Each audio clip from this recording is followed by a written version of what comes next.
Oh, let's click live. I said a tick Right tock, now. a ticky, Oh, a ticky, tick, a tick, tick tock. You don't stop. Hey, yes. hey, what's up? What You do you heard mean, about? what's up? I'm talking to you. What's up, man? Oh, yeah. Good, good. How are you? Hey, have you heard of this Bill Maher guy? Yeah, what a What's wrong with you? yeah, no, I always liked something about the guy. Because he was always throughout the years. I remember when I was just getting into this online criticism of Islam sphere and even the whole atheist square sphere. He Wait, has wait, wait, wait. always Those are been those are two different shapes. Which one? Pick one. Sphere or both, square?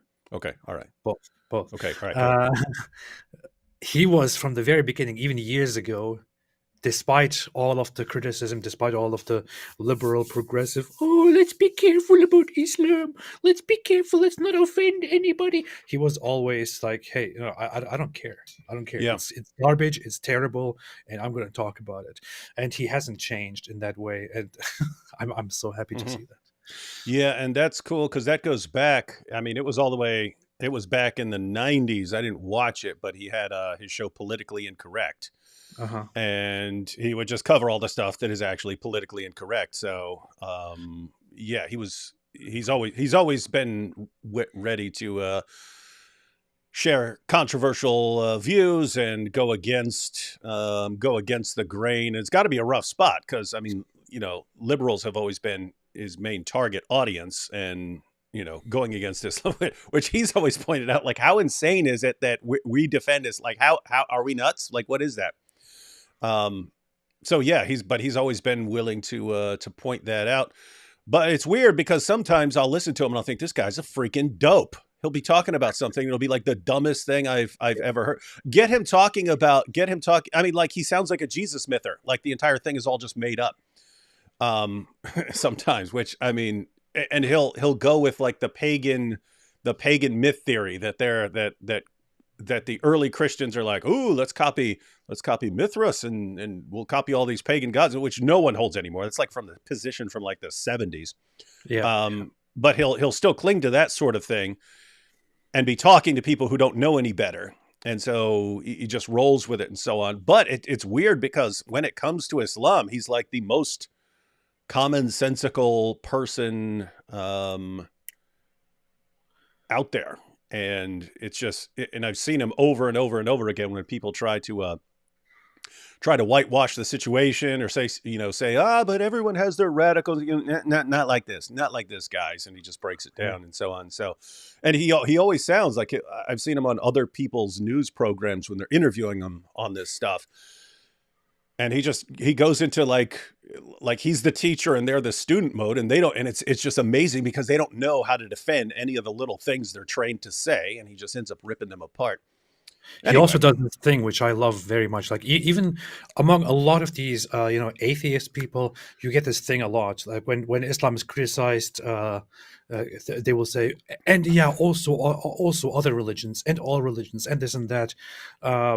And he specifically refuses to do that, and he also calls it out. Like there were several occasions where when he said something about Islam and Muslim beliefs, and then.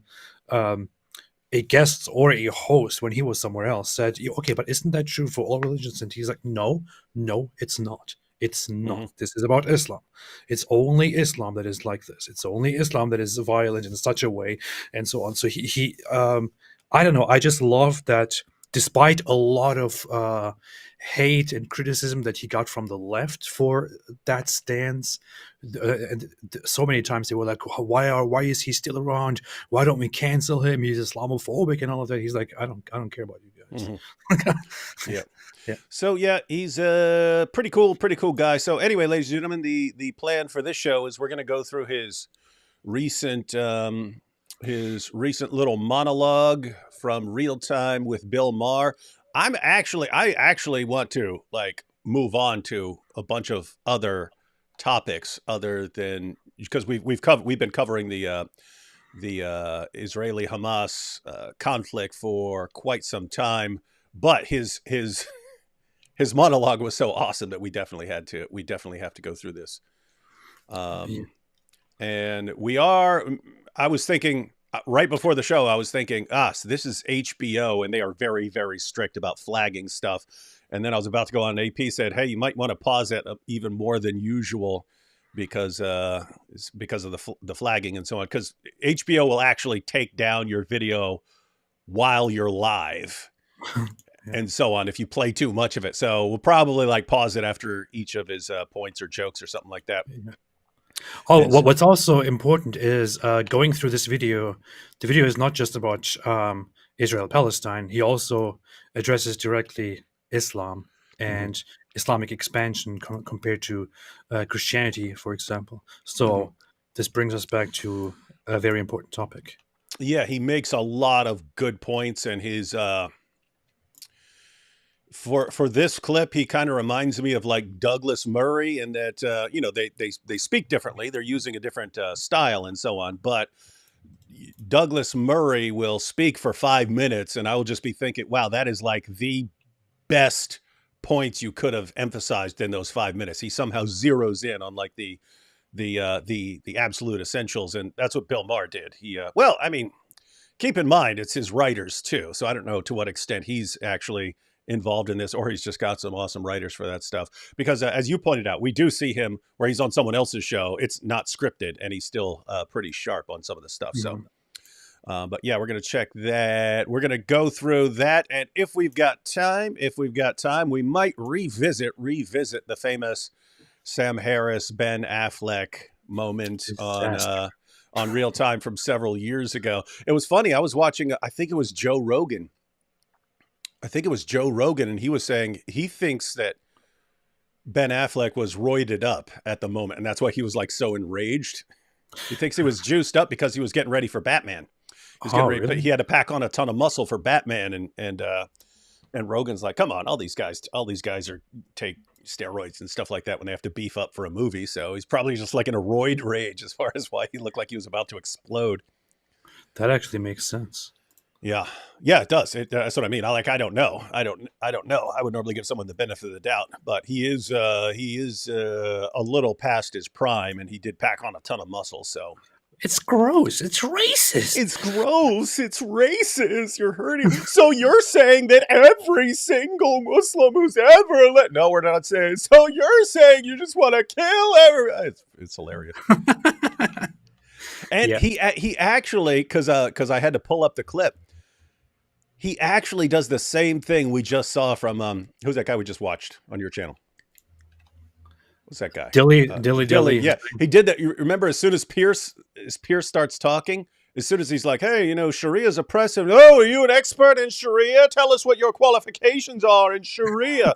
Ben Affleck does the same thing as soon as Sam Harris says anything about Islam. Oh, okay, so you're the expert who's here to educate. What are your credentials? He starts doing the exact same thing. And I find that amazing because for decades now, any random politician, any random journalist can explain Islam for it. It says if anyone kills a man, it's as if he's killed all mankind. You see, this is how we know that it's peaceful. And those guys who are blowing stuff up aren't even Muslim. They're not. Like, every politician and every journalist is completely qualified to make pronouncements on who is and who is not a true follower of Muhammad. And as the moment you criticize it, it's, well, hey, wait a minute. Are you the Grand Mufti of Islam to be talking about it? Did you go to Al-Azhar? Because if you don't, then you're not allowed to speak on it. You bunch of cowards, man. Oh, we did have, speaking of Joe Rogan, which leads into Ultimate Fighting. Yeah. Tell us what happened with hijab, because you sent me the message where, just break down the situation for us. That hijab call it sound. I didn't see what hijab said, but from this guy's response, I'm guessing hijab said, "Hey, I challenged the IDF to a fight" or something like this. Yeah, I don't even entirely know the background of it, but I kind of caught it halfway through because it was somebody brought it to my attention, and then I only saw it. But apparently, because there was a video where somebody at the IDF wrote a bunch of pro-Hamas names like Mohammed Hijab and others on a on a bomb or a shell. He made a reaction to it, and he was like, "I challenge the IDF to send their best fighter so that we can have an in-person fight here in the UK or something dumb like that." And you have 12 hours to respond. Something really stupid, like typical of Mohammed Hijab. Hmm. And then this professional fighter from Israel, what's his name, Haim something, Ghazali. he he responded and he said, "Hey, I'm gonna fight you. Okay, I'll Hmm. take it." And And Mohammed Hijab said, "When can you come to the UK?" And he said, "Okay, I'm arranging it right now with my manager." So now we're gonna see what's happening. yeah, so Haim Ghazali, apologize if we're mispronouncing the name, but I'm looking. He is a third-degree black belt in Brazilian Jiu-Jitsu under Renzo Gracie, so the Gracie family, and a bare knuckles brawler. Hijab's only advantages are that the guy's 50 years old and that hijab outweighs him by probably over 100 pounds. The guy's in the 185-pound weight class. Although he might normally be heavier than that. That might be his fight weight. So he wouldn't have to cut any weight if he's going against a giant. But yeah, this guy would absolutely destroy hijab. So and I mean, any professional fighter will. Again, we've mentioned before, there was like a 120-year-old guy at some protest or something who clocked hijab, and hijab looked like hijab had to be like almost carried out of there by people when he's just got his jaw tagged. So he's got a glass jaw. I would and hijab, I'm sure, knows that by now. So it's going to be interesting to see what hijab does to back out of this, because there is no way he's actually going to fight a professional fighter, even though he was challenging the IDF and this guy was in the IDF. So this guy meets the requirements and hijab is going to back down. It's just like, what's he going to do? I would guess, because he doesn't want to say, no, I'm scared. He doesn't want to say that. So he'll probably just keep making more and more conditions for the fight until the guy just says, no, I'm sick with this. Like, I know what he's gonna do. I know what he's gonna do. He's gonna say, "I have back pain. I've just been prescribed certain medication for severe back pain, and here is the proof. Therefore, for now, I can't do it, but in the future, I will get back." He'll probably do that because in the past, when he did those crazy tweets, he eventually blamed it on having severe medication for back pain, which made him say very strange things. Yeah, because back in the day when he was Sam Shamoon challenged him to a debate, and then Hijab's like, "Well, we have to fight. We have to agree to have a fight first." And Sam's like, "Okay." And then Hijab doesn't do it, right? So it's clear that he issues these fight challenges because he doesn't actually want to fight, and he thinks people aren't going to want to have a match with him because he's a giant. And when he gets his bluff called, I don't know, I've just seen this a million times. Seen this in prison. Guys go in and run their mouths. So as soon as someone steps to them, then they back down. But yeah, it's pretty weak, pretty pathetic. But it's gonna be fun to see. Yeah, see if he will. It's gonna be fun. Now he kind of can't do his back pain thing now because you've already called him out for it. So he's gonna be stuck. He's probably gonna hear about this later. And be like, oh, darn, how am I gonna get out of it now? That was going to be my excuse. Yeah, so I think he'll go the other route and try to make as many ridiculous conditions as possible until the guy just backs out. In which case, someone should probably contact him and let him know, hey, Hijab is going to wriggle out of this by doing something. So just keep going at him, saying, hey, I agree. So yeah, it's going to be funny. Inshallah. Right. We'll do a couple of super chats here and then we'll jump into our video. If the Quran is eternal, then how does the Bible being corrupted solve anything? Wouldn't Allah still be telling Christians to trust the Bible?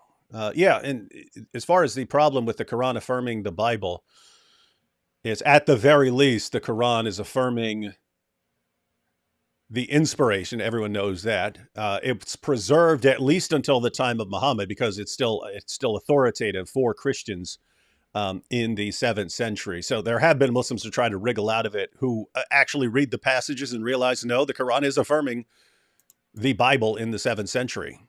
and therefore some have tried to claim so the Bible must have been corrupted after that. And it doesn't work like that. You've got copies of Old and New Testament from long before the 7th century, so it doesn't work. And that's the point of the problem. That's just incoherent. The Quran affirms scriptures that completely contradict the Quran, and Islam self-destructs like that.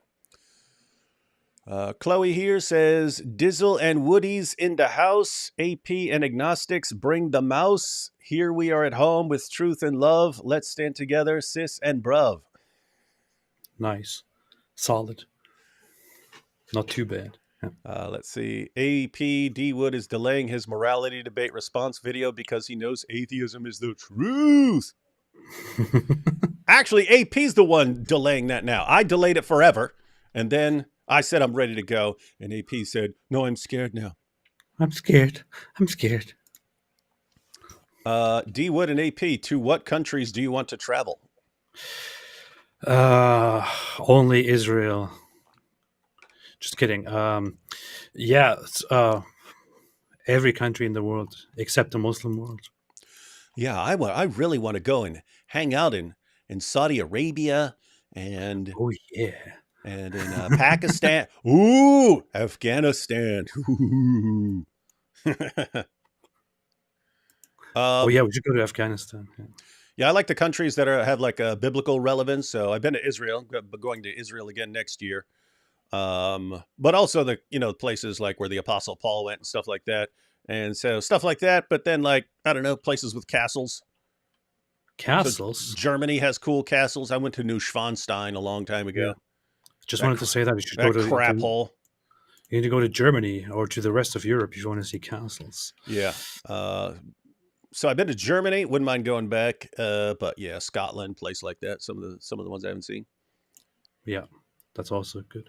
All right. Chloe here says, Maher Bill went up the hill. He saw a jihadi and he said, let's party. They pulled a gun. Bill said, no fun. He pushed them around and on the ground. Jihadi said, why you utter? Why did you stutter? And Roddy Piper. I like Roddy Piper. I slam Islam. That's nice. I'll Puff Daddy. D. Wood, how realistic was the TV show Oz? Not realistic at all. That was a prison show. Was not very dumb. Yeah, it was like 5 people get murdered every show. No. Well, I thought that happens all the time in prison. No. So you have see, I was East Coast. East Coast is totally different from what a lot of people see on if the farther you go west, the more racial, the more everything has to break up into racial gangs and so on. Whereas East Coast, you will have gangs, but they're like gangs. It's not like race-based gangs and so on. There you go out, and if you're white, you have to join the Aryan Brotherhood or the Woods or something like that. And if you're black, you have your gang, and if you're Latino, you join this gang and so on. And Oz, no, it's when you get out there, you just don't have killings every day because people get their own sort of organizations to prevent that. You will have killings and so on. It's just not like every single day it's happening. AP, I love your southern drawl. What's your favorite accent, AP? What's my favorite accent? My favorite accent, I really like some of those British accents, although I can't do them very well. Oh, you mean the smart British accent? Yeah, the smart British accents, and the Richard Dawkins or the Douglas Murray type. Douglas Murray, yeah. Not this one there, Governor. Not that one. Hey, what are you talking about, mate? I've gone and bloody wet myself. Or the dumb Islamic version. Yo, cause I was going down to the store, right? It's weird that you can have one British accent and it'll make you sound like the smartest person in the world, and you have a different one and you sound like a total idiot. Yeah, it's true. That is true. D. Wood has a nice clean stream. Christian. AP gets his stream age restricted. Atheist. Draw your own conclusions. Yep, it is sad that AP's live streams have become so vile that they have to be age restricted. Yeah, unfortunately. From JT. Oh gosh, we still have a bunch more super chats here. All right, let's go ahead and start the video, and then we'll get back to some Let's super do it. chats. Let's All do right. it. Again, guys, if you're just tuning in, we are going to have to pause this. We already paused a lot. If people wonder why we pause so much, it's why don't you just play the whole thing? Because you get a copyright strike. That's why you can't just. And that's why I usually put the videos like I did this. I'll usually put a video in the description box for people who want to just watch the entire thing uninterrupted. So you actually have to. And if you're watching us, it's probably because you're a gangster. You want to see our thoughts on something. So we normally pause quite a bit. We're going to have to make sure we don't play. Basically, if I played this for a minute, if I played this clip for a minute straight with no interruption, the entire live stream might get taken down, because that's how stupid HBO rolls. All right, let's go ahead and check out our good friend Bill Maher. And finally, new rule. I know it's supposed to be that magical time of year, but maybe what we all really need right now is a good dose of realism. I see a lot of nativity scenes. You see what he did there? Realism. His show is called Real Time. Get it? Oh, yeah. Nice. I'm out, as you always do before Christmas, and I can't help thinking about where that manger really is. It's in the West Bank, on Palestinian lands controlled by the Palestinian Authority. In 1950, the little town of Bethlehem was 86% Christian. Now it's overwhelmingly Muslim. I was waiting for him to make fun of Christians right here. When I saw that, I was waiting for him to make fun of Christians. Isn't that interesting? I was like, he's about to make fun of Christians. Nope, wrong. He's not doing that at all. Watch. And that's my point tonight. Things change. To 2.3 billion Christians, there can be no more sacred site than where their Savior was born. But they don't have it anymore. And yet no Crusader army has geared up to take it back. Things change. Wow. Didn't expect that, right? You usually don't expect that when you when you open a Bill Maher video. Yeah, I mean, especially it's Bill Maher talking about Christmas. You just know he's going to toss in some pagan myth theory or something like that into it. And so, yeah, the fact that he's just pointing out, hey, guys, you don't see Christians running around going on massacre sprees to get back Bethlehem. And it's interesting because not only is it a holy site for Christians, he's pointing out Christians had that. Christians had that very recently. Christians controlled that in the 20th century. So you're talking the same time that Palestinians are saying that they had their territory and so on. Okay, great. Well, Bethlehem was Christian. It's not anymore. Yeah. It's not anymore. And yet, for some reason, you don't see Christians like around the world. I mean, notice you don't see protests, anything.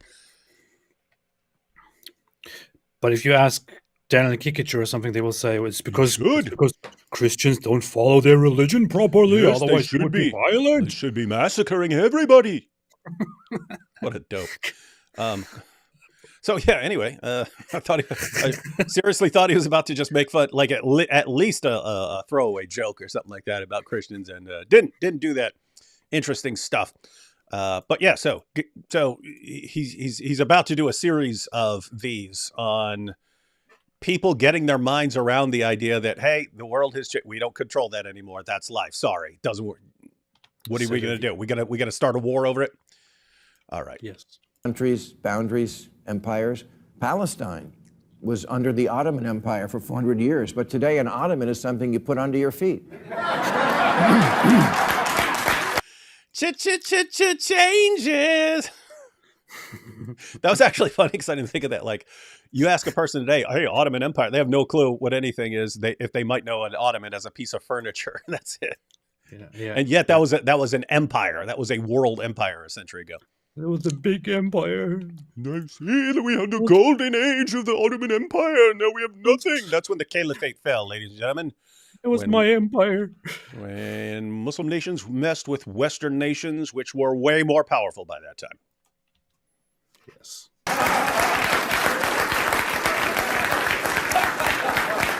Good one, Bill.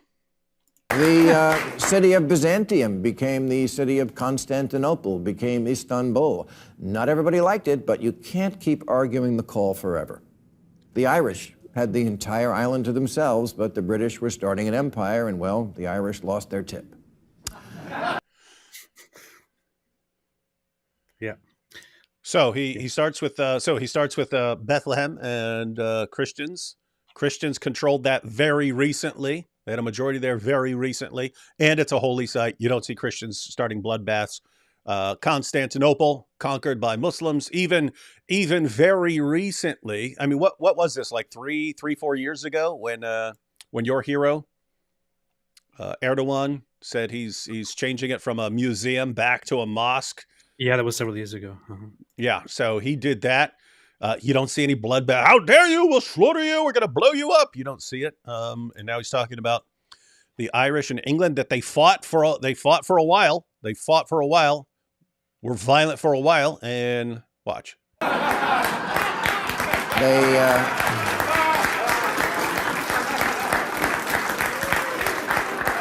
wasn't that funny. Yeah, it wasn't that funny. Funny. Hey, Chloe gifted 50 Apologetics Roadshow I just memberships. saw that. You see that? Like on my channel, she like gifts maybe 1 or 2, and then on your channel, she gifts 50 because. Well, she understands my channel's way better.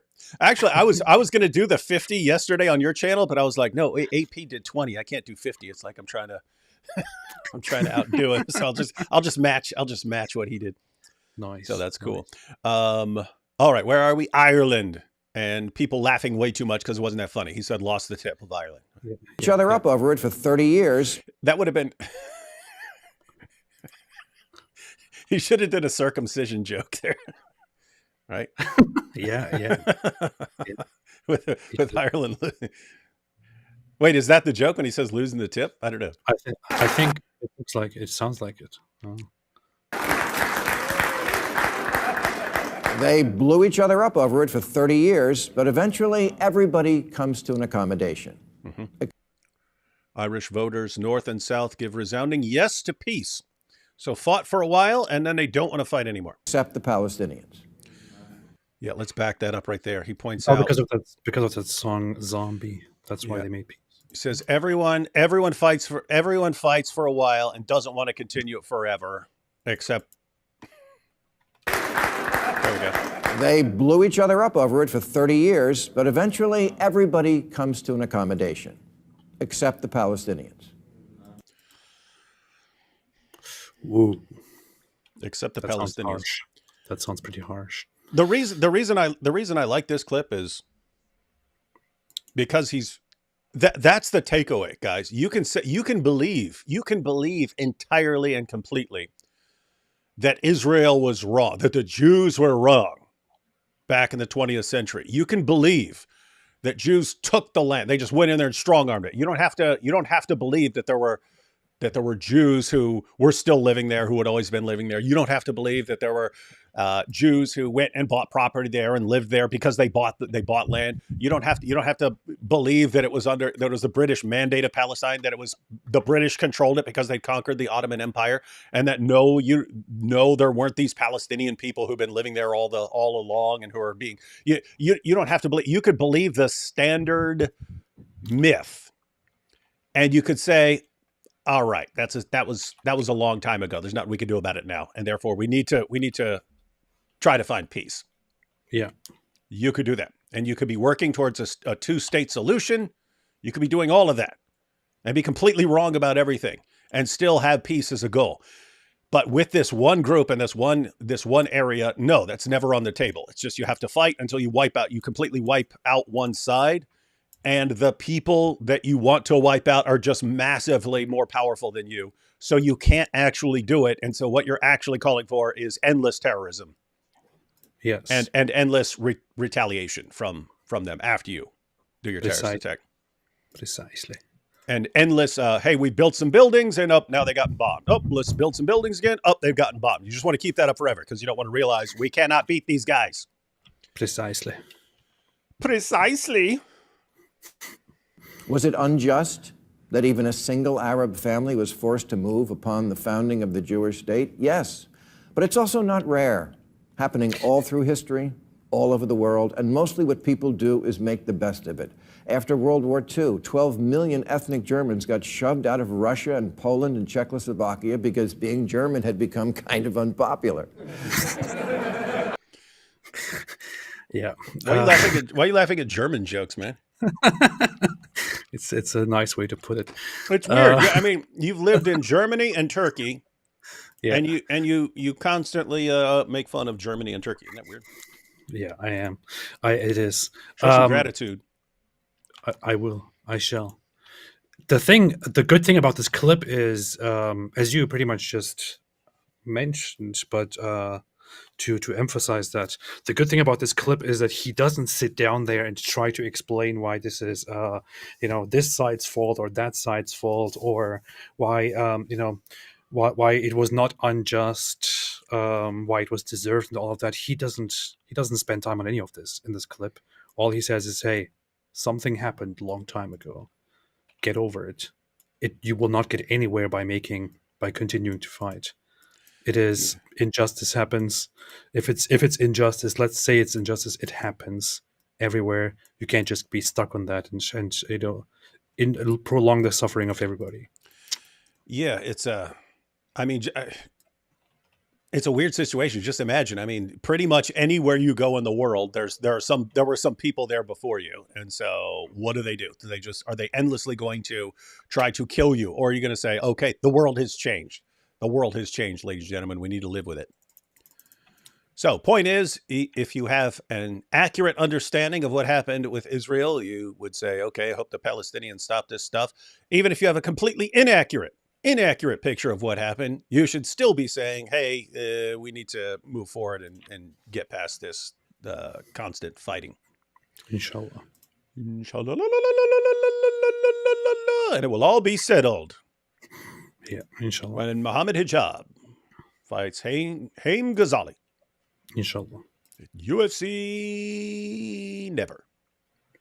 A million Greeks were shoved out of Turkey in 1923, a million Ghanaians out of Nigeria in 1983, almost a million French out of Algeria in 1962. Nearly a million Syrian refugees moved to Germany 8 years ago. Was that a perfect fit?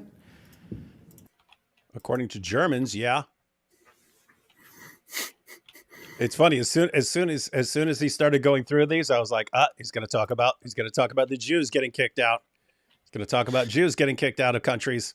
Going to talk about it. Watch it. No one knows more about being pushed off land than the Jews, including being almost wholly kicked out of every Arab country they once lived in. Yes, thank you. Perfect. That should be. Thank you. Guys, if you want to get one of these lists of Jews who are kicked out of Muslim countries, was kicked off their land, fleeing for their lives, that's one of the most important things you can ever share because if people are saying, hey, the Palestinians had land in what is now Israel, just, back in the 1940s, they had this, and therefore they have a right to get that back. Okay, then give the Jews back their land in Algeria, Egypt, Iraq, Lebanon, Libya, Morocco, Syria, and so on. Give it back. Give it back. No one's going to do it. Give it Why? back right now. So why? Why don't Muslims have to give back land when they kick Jews off land, but Jews supposedly have to just walk out of Israel and hand it over to Hamas? Please explain that. We don't get it. We don't understand that. We don't think you're being consistent at all. Yeah, it's so good to see that he actually brought this up on this mainstream platform here, because this is something that so rarely comes up. It's something that is mentioned by certain people on social media, but it's so rarely addressed on mainstream platforms. It's so good that he did this. And here's the thing: like when it comes to the expulsion or displacement of Jews from the Arab countries, there is some nuance to that, and I want to be fair with that. And some people will say, well, it wasn't completely being kicked out. That's correct. The Zionists in Israel, they actually preferred Jews from around the world coming in to Israel. And they specifically mentioned among their projects in the beginnings that they must take into consideration the capacity that their state can offer, because a lot of the Mizrahi Jews, the Eastern Jews in the Arab world, may or will come to Israel and will make this their new home. But that didn't happen for no reason. They didn't just think, oh, those Jews in those countries, they live there very, very well. But you know what? Just to mess with them, let's have them all come here and leave those countries. No, they a lot of them chose to move out, to flee. A lot of them were encouraged to go to Israel. A lot of them were directly deported and kicked out. And that because the Jews experienced a lot of oppression, a lot of pogroms, a lot of harassment, blood libels, and this and that over the centuries, but especially in the 20th century, all of this intensified even more. And in the Arab world, Jews around the world, around the Arab world, were basically mistreated as a result of what is happening in the whole Palestine region, which only proves the point that Jews need a safe home for themselves. Because whenever there is something happening that involves Jews, or even if there's nothing happening, they will always crack down on their own Jewish population and threaten them. And that is how they all lost their Jewish populations.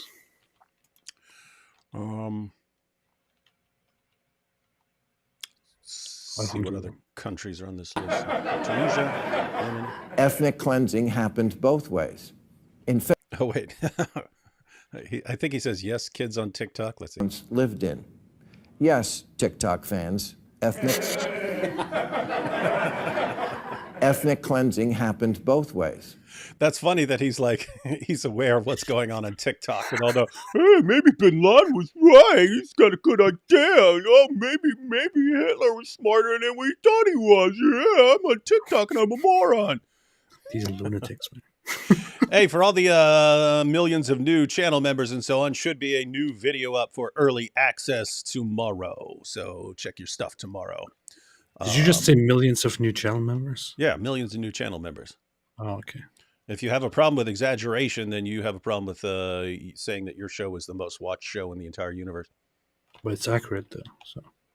In Fiddler on the Roof, the family is always moving to stay one step ahead of the Cossacks, but they deal with it. When they're leaving Anatevka, they say, hey, it wasn't so great anyway.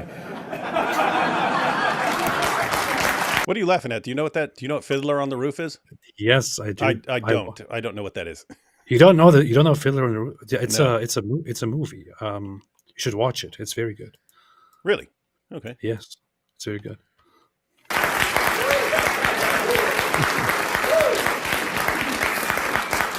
Come on. Like other countries don't have roofs you could fiddle on?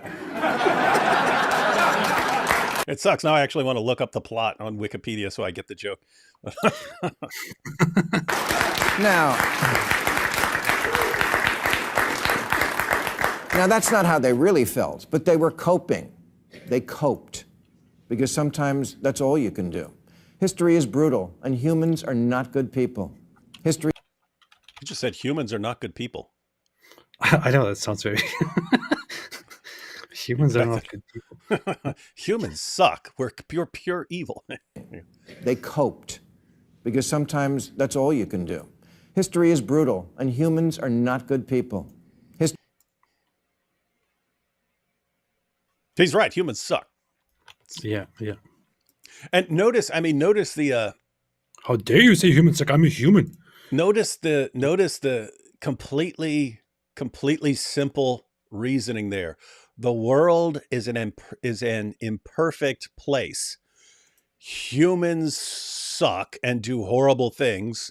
You have to try and get along in the world and not just try to destroy it because you don't get your way all the time, because you're not going to get your way all the time. You have to live with it. You have to live with the fact that some stuff happens that you're not going to agree with. And you don't have a bloodbath every time something doesn't go your way. Humans are amazing, man. Fantastic. Very sad and full of wrongs, but you can't make them unhappen because a paraglider isn't a time machine. People get moved and, yes, colonized. Nobody was a bigger colonizer than the Muslim army that swept. Ouch! Love this guy, man. This is what I mean. This is what I mean. Apart from the Fiddler on the Roof joke, which there's a point to it, but you could have replaced that with some other joke making the same point. He's just like crushing every single, like if he were to ask us, hey, I've got 8 minutes or 9 minutes or something like that to hit every point I really, really, really need to hit. What are the most important things? He's nailing them. Yeah. Isn't a time machine.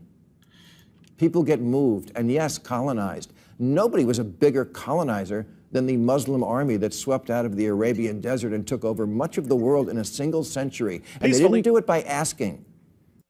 They didn't do it by asking?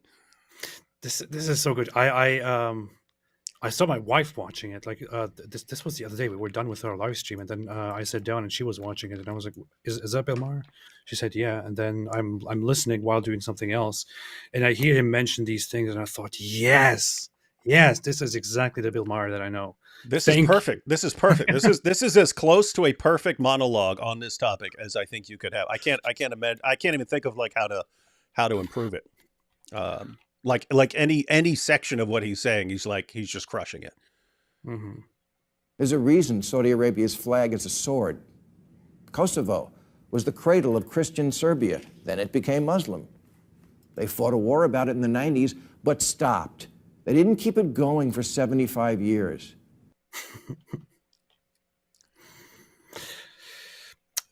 I mean, notice again, if people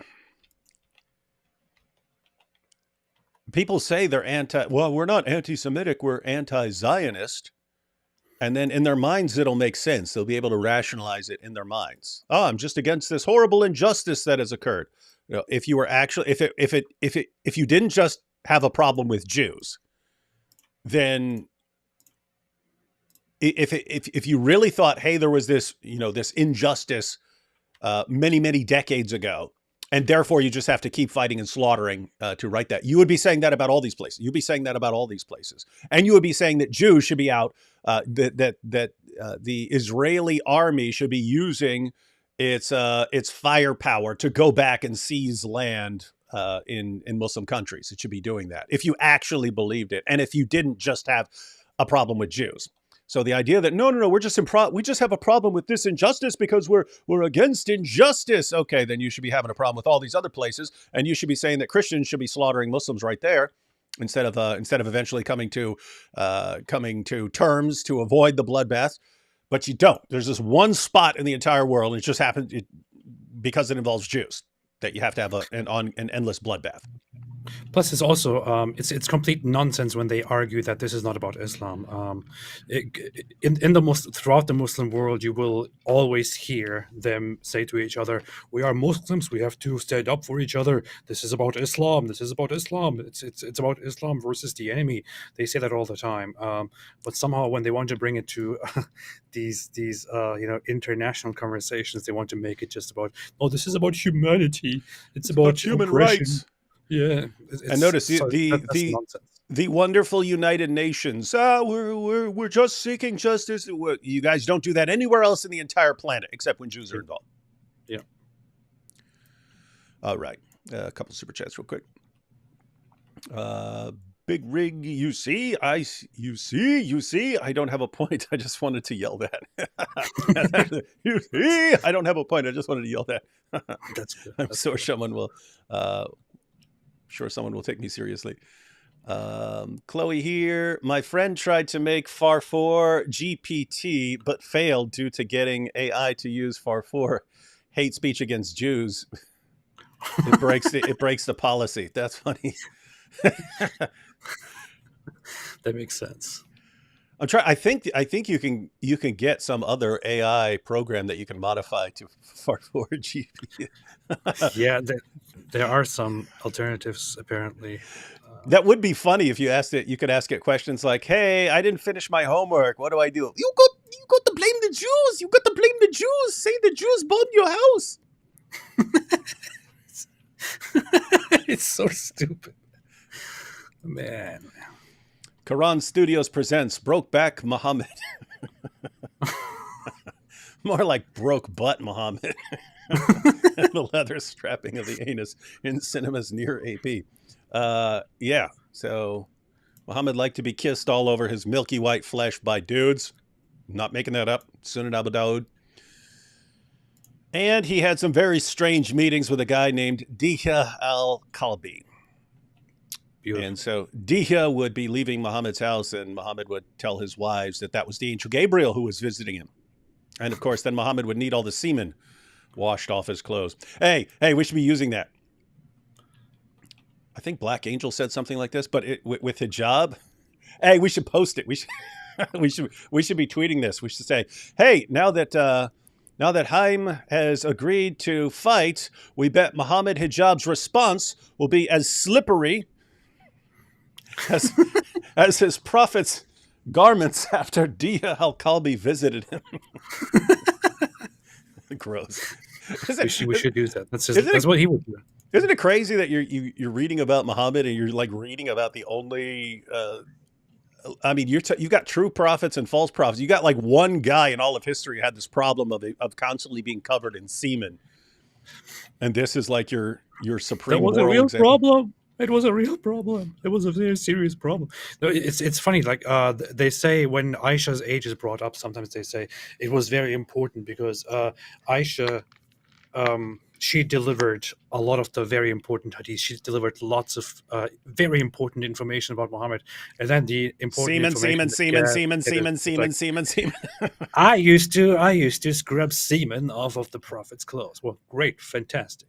Thank you. No, I really had to scrape a lot off. I mean, I would scrape it and scratch. And she talks about scratching it with her fingernails and scraping it and washing it. And then she'd say, even after she thought she'd washed it all off, she'd see more. And she's like, stop. And he's going to the mosque. But notice she's actually like scraping it off with her fingernail, scraping the semen off his clothes because he's heading to the mosque. Yeah. And he's going out, and I don't know what the customs were back then, but is this guy hugging it out? I would not touch this dude. I would not want to be within 5 feet of this dude. Yeah. Even if I'm talking about if I were a Muslim, I wouldn't want to be within 5 feet of a guy who's got semen all over him. Imagine you are Muhammad back then. So you are Muhammad's companion back then. You are sitting at the mosque waiting for the prayer to start, and Muhammad walks in. As usual, as always, his clothes full of semen. And you're like, oh, this is just getting weird, man. It's pretty creepy. Aisha tells him, hey, Ya Rasulullah, you cannot continue doing this. Please let me scrub some of it off. And he's like, yeah, fine, okay, just be quick. Here, let me pull it off for you so you can scrub it. Well, this guy kisses me all over my old, wrinkly, milky white body. Man. Drunk Vax here says, how much does Mossad pay you? Also eat full Quran. AP said he would eat a full Quran for $20,000. 20,000, yeah, 20,000. Yeah, he said 20,000. I don't know how much that is in shekels for the Mossad agents who are watching. But, I mean, people, you can see how Mossad funnels money to us through Super Chat. So you can actually calculate it up if you want it. Yeah. So here Khan said, was funny, mustache man inspired by Islam. Love you guys. Take my jizya, please. Oh, I think they're talking about the guy you always rush to defend. The painter. The painter. The great. You're my favorite painter. I wouldn't say he was inspired by it. No. He was just he got radicalized really badly during the First World War in the aftermath, where he took it very, very seriously, and it was a giant failure. And I don't know, there's a lot to it. And then in cafes and in gatherings where people would talk about the politics, he was introduced to this whole idea that the Germans have so much potential, so many things that they should be doing, but it's all the Jews. The Jews, they're all preventing it. The Jews are getting in the way. The Jews are even behind the First World War. The Jews are behind the fact that Germans lost the First World War and something like that. And he was just looking for someone to blame. He picked that up. He later did praise Islam specifically several times, but I wouldn't say that he was inspired by it. Yeah, he got... Yeah, I'd say somewhat influenced, but yeah, ideas seem to be based on mainly on the superiority of his people and the German Yeah, people, and the inferiority of the Jewish people and so on. But with that said, he seemed to have a connection with Islam. Hey, they've noticed some similar things there.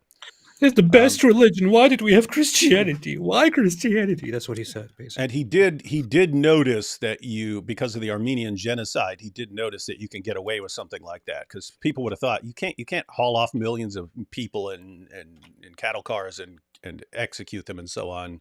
No, you can. You actually can. You The look Turks at did it. yeah. The Turks And so did you it, got we that, can and do then it he becomes buddies with the. Imagine actually having like transcripts of his discussions with the Grand Mufti of Jerusalem. We actually have. We actually yeah? we have some of them. I made a live stream several weeks ago where I read through one of those, which comes directly from German records, where a meeting between the two is documented, and they are discussing. And Hitler says to him specifically, he gives him promises, and he says, "Now listen to me very closely. Because I promise these things to you." And he says, once we defeat the Soviets, the communists, we will get down from Caucasia, and then we will, once our path is opened, we will have an open alliance. Meanwhile, you will have prepared all your Arab forces, and then together we will unite, and we will make sure to eliminate the Jewish element within the Arab world and stuff like that. So these are things that he actually said, and that they are on German record. Yeah, not and just that. for purposes of consistency, again, ladies and gentlemen, notice that Muhammad, when he wanted to get rid of the Banu Nadir, he simply said he could simply say, "Hey, I had a dream, or I had a vision that these guys are going to try to kill me," and that was enough to get rid of them, to kick them out. So following that, before Israel, the Jews in that area could say, "Wait, we know these guys want to kill us. Why? We've got the Grand Mufti of Jerusalem meeting with Hitler and coming up with plans. We know they want to kill us. We know it. Therefore, we, even according to Islamic principles, have a right to defend ourselves against the threat. We have a right to take precautions to guard against the threat, and to say, you guys need to just get away from us." Yeah. Let's see. Chloe here says, Green Prince, he chose the cow. Green Prince, why and how? He doesn't believe Jesus existed. Pray for him. His mind is twisted. Is that from something? Is that like a lullaby or something? Green Prince? You familiar with that? No. The Green Prince is the name for Mossab Hassan Youssef. That was his code name when he was working for the Shin Bet. I choose the cow. That guy's nuts, man. They gave him the code name the Green Prince because he's the son of the Hamas co-founder when they were working with him. That guy's crazy, man. I chose the cow. Larry says, did you see? Yeah, we talked about this. Did you see the Turkish parliament member collapse and die after threatening Israel with Allah's wrath at the end of his speech? It's not funny, but it was kind of funny. Yeah, I mean, like the timing. And yeah, so Larry, yeah, I don't think you've seen where we've talked about this before, but AP obviously can't believe in any sort of divine retribution. I believe in the possibility of that sort of thing, but I don't know. I also believe that people can just have heart attacks and so on. So wouldn't know. But what we would agree on is if this happened in reverse, if this were a member of the Israeli government who's saying, and we will crush Hamas and we will never stop until we have crushed Hamas, and they drop dead, that would be used for the next 50 years to show that God is on the side of Hamas. Yeah. Merry Christmas. It is Christmas coming up. It's too soon. AP's like, no, it's pagan. Rashawn says, I've been watching you guys almost every night. Now I want to join the show. We'll be more happy to join you guys. We'll be more than happy to join. Who are you? Who is this? Who are you? Everyone wants to join our show because we have awesome shows. Roshan, what would you contribute to the show? Would it be awesome? All right, let's go. Let's go through Yeah, let's go. some more Bill Maher. So we're on Kosovo. There were deals on the table to share the land called Palestine in 1947, 93, 95, 98, 2000, 2008, and East Jerusalem could have been the capital of a Palestinian state that today might look more like Dubai than Gaza. Difficult. He crushed it again, though, by pointing out, Yeah. hey, you guys had your chance at a two-state solution over and over and over again. You were offered this over and over and over again. You rejected it over and over and over again, and then you complain that you don't have your own state. Isn't that nuts? By the way, like Jews are like, hey, here you can have this state. No, we don't want it. Look, no, we'll give you a state. No, we don't want it. Look, we'll here it is. Take your state. No, we won't want it. We want all of it. Okay, you're not getting all of it, but we'll give you a state. No, we don't want it. And then, oh, why don't we have our own state? Why? It's so weird that the prime minister Ehud Olmert, in 2008, he made the offer of giving the West Bank, almost the entire West Bank, over to them, while only keeping very small portions, as Israeli settlements as part of Israel, but giving more than 90-something% to the Palestinians, and to have them declare their sovereign state, and for Israel to recognize that state. It was so generous. Yeah. After this entire history, and he said his very clear words to Mahmoud Abbas were something along the lines of, "Look, agree to this because there will not be anyone for the next 50 years who will make you such an offer from our side. Take this." But no, they rejected it. Yeah, and when I was there, an IDF guy actually broke it down to us. Why he's saying he's like, in this year we offered them 97% of what they wanted. This year we offered them 98% of what they wanted, and so on. And he said, they always of course reject it. He said, as far as like and keep in mind, guys, these are for the two-state solution. So these are negotiations trying to get a two-state solution, and a Palestinian group will say, here's all the land we want, and as part of two states. So as a compromise, and not saying that we get all of Israel or something like that.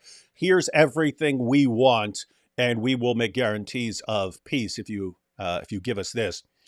And Israel would say, we can't give you all of that. We'll give you 97%. There are reasons. And some of it would be, okay, you want that hill, but there's a Jewish village at the bottom of that hill.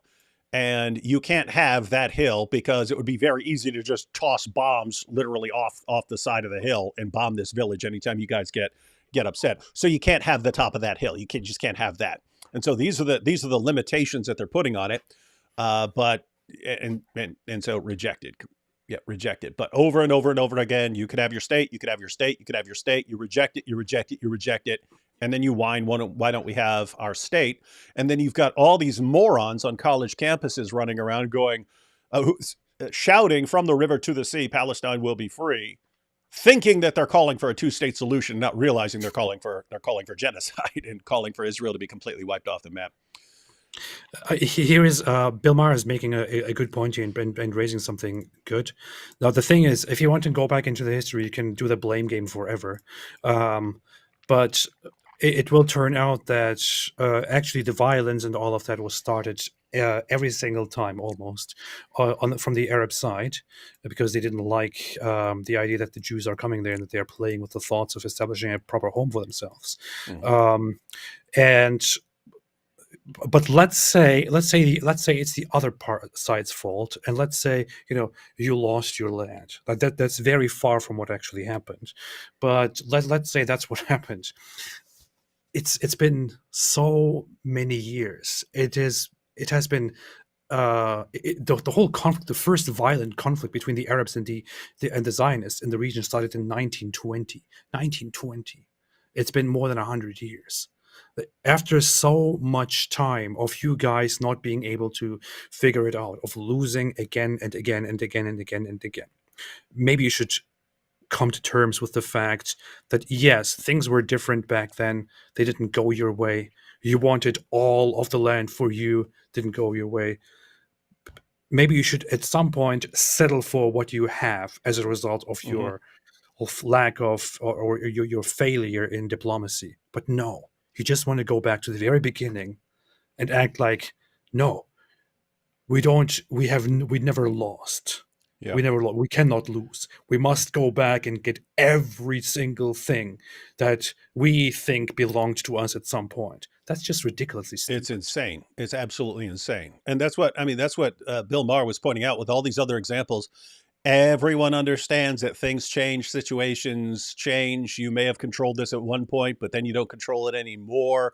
Now you're outnumbered. What do you do? And everyone in the world eventually realizes, okay, we have to move on. We have to move on. We can't fight over this forever. Except one group that is also encouraged by millions and millions of other people around the world, not just in their religious group, but also morons on college campuses and so on. No, keep fighting, keep fighting. That's the one place on the planet where you can never have peace at all until you commit genocide, and then you can have peace. Ridiculous. They're basically encouraging the Palestinian population and the Israeli population there to just continue suffering instead of making peace and trying to figure out something good out for everyone. Oh man, we've got over 3,000 people watching live. That's crazy. Just wanted to say that. Yeah, we just cracked the 3,000. 3,000! Imagine when we hit 4 one day. That'd be dope. Nice. This is the second time that we are over 3,000. So no, it's the third time. Third time? Second time on my channel we've been over. Yeah, that's what I mean. Arafat was offered 95% of the West Bank and 95%. said no. The Palestinian people should know your leaders and the useful idiots on college campuses who are their allies are not doing you any favors by keeping alive the river to the sea myth. I mean, where do you think Israel is going? Spoiler alert, nowhere. And guess what? You could sit here and think, oh, why is he siding with he started this off by saying we need to be realistic here. Let's be realistic here.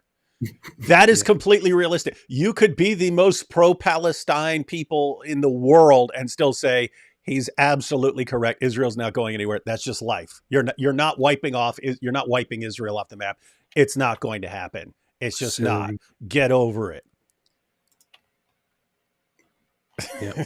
It's just because it's so simple, guys. Okay, you continue fighting, not because you want your own separate state. You could have had that a million times. You keep fighting because you want to completely wipe out this group that is massively more powerful than you can't hope to defeat ever. Well, that's how it goes. You can't do it. They're too powerful for you to stop. What do? You live with it then, and you try to do the best that you can. That's very, very simple and commonsensical. We can't wipe them out. Therefore, the best we can do is have our own state. And you could have it. And you could have it. My goodness, they're stupid. Good point. Good point, Bill. Good point. It's one of the most powerful countries in the world with the $500 billion economy, the world's second largest tech sector after Silicon Valley. And that's interesting, isn't it? Second, like Israel is second to Silicon Valley as far as the tech sector.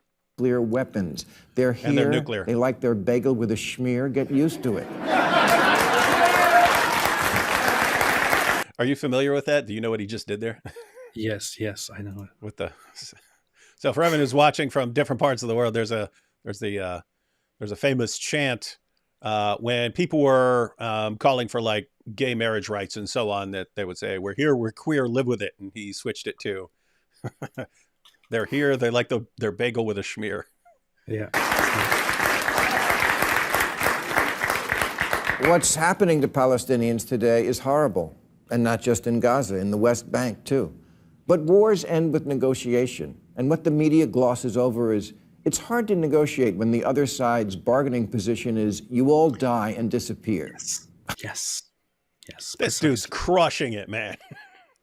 And it's so stupid that this simple point is not being mentioned, and people just act like this is not a thing. It's a reality. The Palestinian side overwhelmingly believes in eventually destroying the other side and getting all of the land. Hamas explicitly said many, many times in their charter and also over the decades, even as recently as 2019 publicly, that they believe all Jews need to be killed. So, how do you negotiate with that? Yeah. I would say you are under no obligation to negotiate with those if that's the goal of the opposing side, and you are entirely justified in taking precautions to make sure they do not ever have the opportunity to do that to you. Somehow, no, you've got one side that wants to exterminate the other side, and the side that these guys want to exterminate isn't allowed to take any sort of precautions to defend itself from these guys. It's insane. No one applies that rule to anyone else in the world except Jews. Alhamdulillah. I mean, the chant from the river to the sea. Yeah, let's look at the map. Here's the river. He's good. Here's the sea. Oh, I see. It means you get all of it. Not just the West Bank, which was basically the original UN partition deal you rejected because you wanted all of it and always have, even though it's indisputably also the Jews' ancestral homeland. And so you attacked and lost. Ouch. And attacked again and lost. And attacked again and lost. As my friend Dr. Phil says, how's that working for you?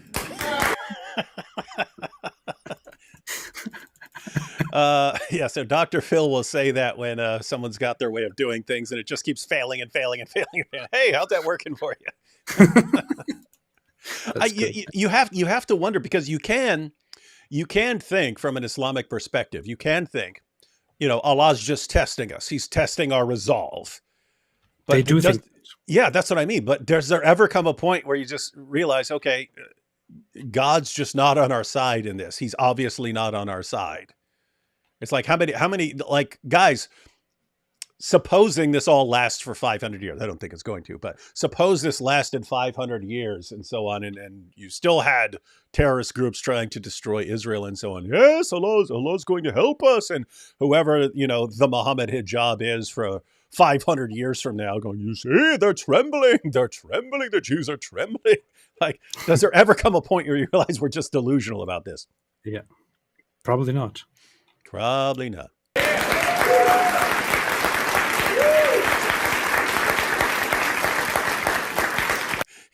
He went with Dr. Phil. That's funny. Look at what Mexico used to own, all the way up to the top of California. But no Mexican is out there chanting from the Rio Grande to Portland, Oregon.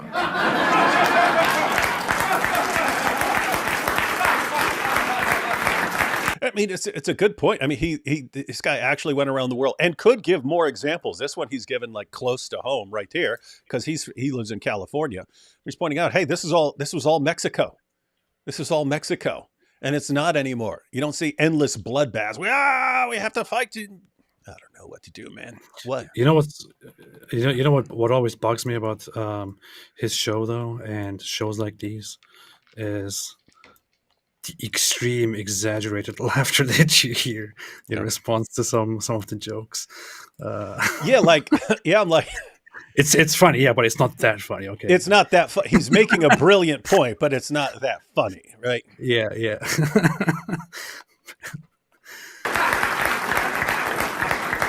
Still good. Because it's funny that's what enrages you. Quit laughing so.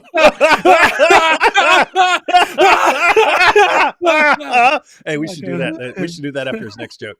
Okay. chose a different path. They got real and built a country that's the world's 14th biggest economy now, because they knew the United States wasn't going to give back Phoenix any more than Hamas will ever be in Tel Aviv. See, that's just applause. That's not laughing at his joke. Good point. Good point. That, yeah. Tel Aviv. Plus, Tel Aviv was also founded by Jews. So, hey, did you see that thing circulating where a guy was like, "Oh, this was Palestine before the Jews came," and it's a picture of Tel Aviv. I showed that to you yesterday. Yeah. Oh, okay. Was that on you? Okay. Yeah.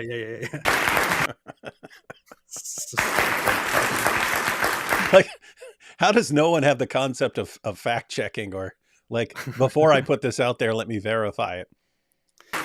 One of the leaders of Hamas says, save yourselves time and imaginary dreams.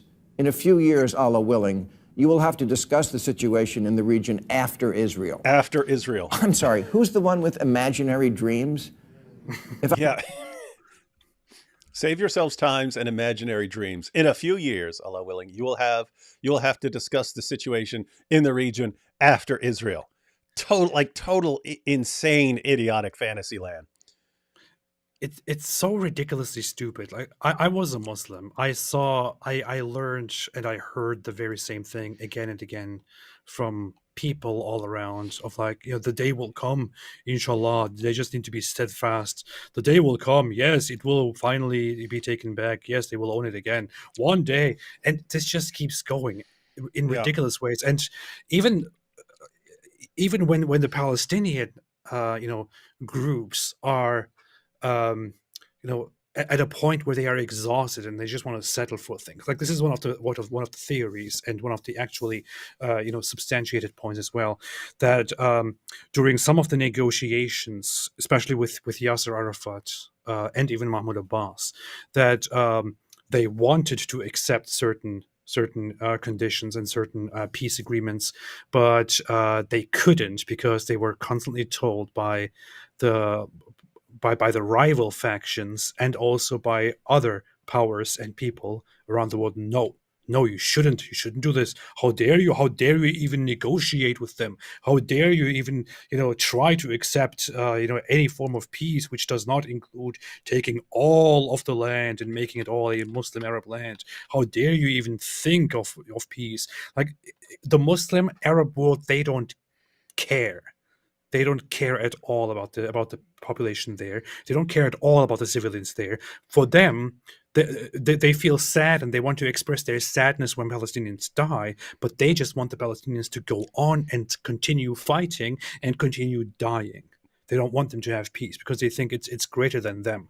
We can sit here at home in our warm homes and watch those people in Gaza die, and we can say, why is the world watching? But we must make sure that they continue dying and fighting. Yeah, I mean, I'm just thinking like the level of insane delusion here that this guy thinks up. In a few years, we're actually going to control that. I mean, Bill Maher's given this would actually be like Mexico saying, in a few years we'll control California. We'll take over all the we'll take over all that land again. It's like you're not. You're not powerful enough. You're not even close to being powerful enough. You live in fantasy land. Hey, I just wanted to post this good point up. Edski70 says, what is the most haram food for Muslims? Pregnant pig, because it contains pork. Double haram. Nice. That's nice. Classic. Actually, drunk pregnant pig would be. Drunk pregnant pig would be the most haram food. That's good. Let's see. Panzer of the Lake says, if Palestinians have the right of return, then why doesn't everyone who's been conquered by Islam have the right to reclaim their land? Yeah, that's something we pointed out a number of times. I mean, Muhammad conquers Medina, runs out the Jews. He conquers Mecca, forces people to convert. He conquers Arabia, and then they conquer their way west all the way up into Europe. They conquer their way east all the way out to India and China and so on. And somehow, nope, this is, if it involves Jews, then it's a different situation. It is. Different completely rules. Completely different rules. Totally. If you were the president of the United States, how would you deal with Islam? Well, AP is foreign born, so he can't be. But if you were born in the United States, like I'm going to change the rules and I will be president. Yeah, I mean, if Cenk can do it, then you can. I'd rather have you than Cenk. If AAP, if you were president of the United States, how would you deal with Islam? Good question. I don't know. Yeah, I would. I wouldn't be president to begin with, so it doesn't bother me. Yeah, my main issue is, I think that politicians and journalists just need to stop covering for Islam and let people criticize it. And I think Islam will crumble of its Oh, own dare you say that? That's of its own homophobic. silliness. But there is a part of me. I'm just going to be honest. There is a part of me, and you can see this when we do things like eating the Quran and so on, where we say, okay, these guys are clearly crossing lines. We don't want to get violent, but we want that we have to make them stop what they're doing here. And we'll do something like eat the Quran or something like that to say, hey, this is not going to go the way you think. Notice we respond without killing and so on in order to stop certain behaviors. So there is a part of me that would do that if I were president of the United States, and I would probably send in special forces to take the Black Stone from the Kaaba. And then I'd be sitting there posting videos on YouTube. Hey, President of the United States here. Guess who's got your rock? It's actually in pieces, but I'll glue it back together. Guess who's got your rock? Now I'll tell you what. You guys go 1 year without a terrorist attack. I'll give you back your rock. But this is why David Wood cannot become a president. Shouldn't. Please don't. I'd be like, but every time there's every single terrorist attack, I'm sticking your Blackstone in this vat of pig intestines for the day. So notice, I'm not doing that on my own. It's your decisions. Your decisions are causing this Blackstone to be in this vat of pig intestines. I might do stuff like that. Look what you made me do. Look what you made me do. Yeah. Yeah, elect me. I was about to say, no, I'm a convicted felon, but there's no rule against not being a convicted felon. You can't be born in a different country, but you can be a convicted felon. Yes. So yes, I can actually run for president. And then fair. I would pardon myself. And then I would no longer be a convicted felon. Take a poll. 1, she was 9 years old. 2, I choose cow.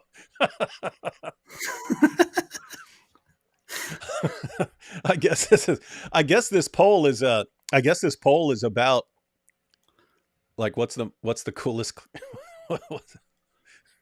what's the most badass clip there? She was 9 years old. I choose the cow. I think she was 9 years old, and she was 9 years old is still the best, I think. Yeah, and we like that better because, at the end of the day, I think it's hilarious how over the top Mossab Hassan Youssef is, and that's because you've got a guy who's actually raised as a terrorist who then switches sides, but still has a pretty brutal mentality and so on. Yeah. And we can say, I have to choose between 1.6 billion and a cow. I choose the cow. So it's it's funny to watch, but at the end of the day, I don't actually agree with him. Same. But it's kind of how I feel like when the Dawa guys start running their mouths, and I'm like, guys, I smash my own dad's head in with a hammer. What do you think I will do to your prophet if you keep running your mouth at me? Like, seriously, what do you think? Like. Yeah. Let's see. Can't wait for the Dawa wrestling debut match. Oh, it's not going to be.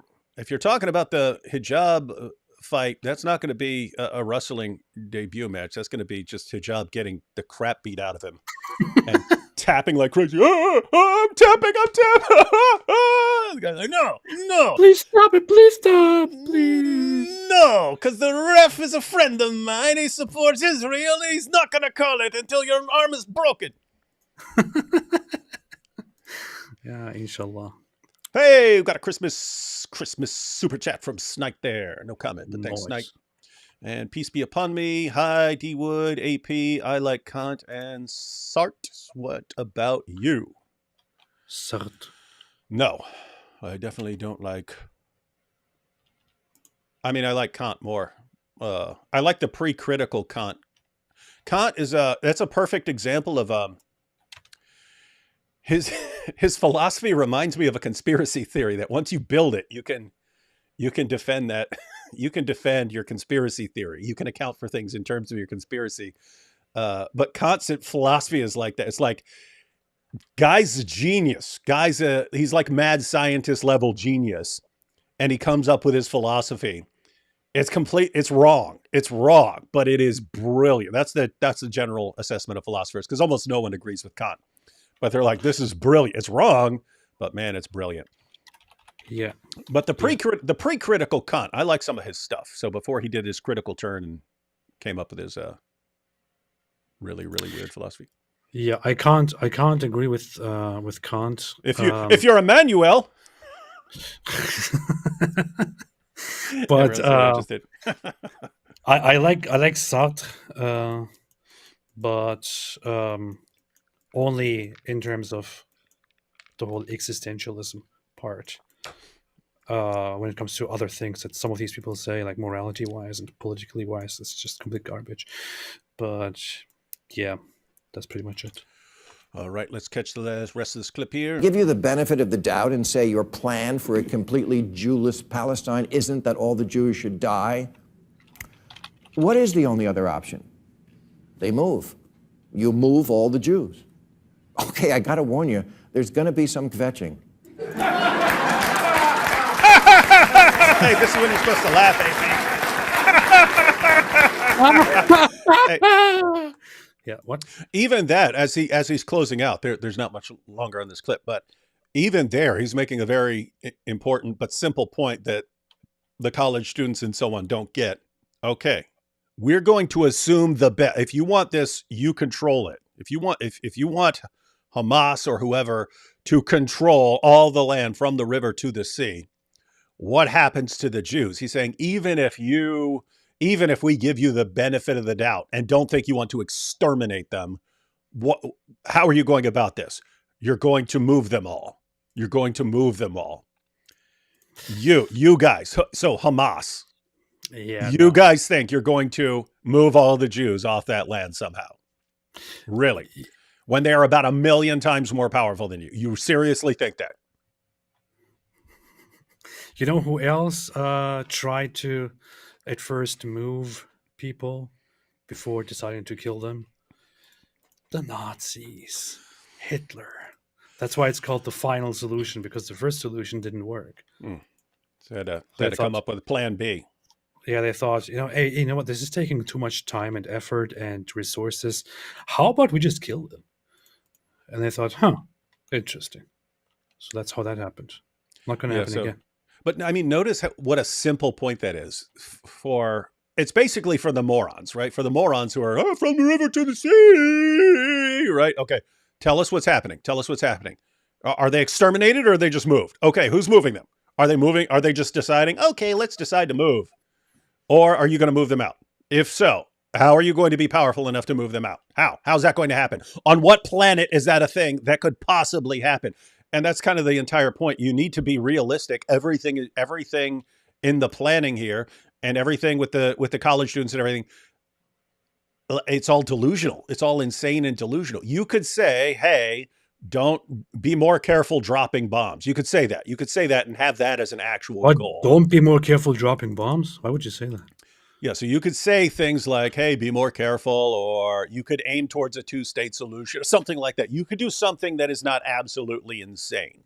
The people who, from the river to the sea, Palestine, you are insane.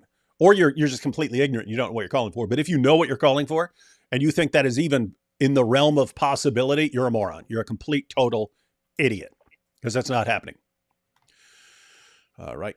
You move all the Jews, and we do this with what? A fleet of trucks called Jew-Haul?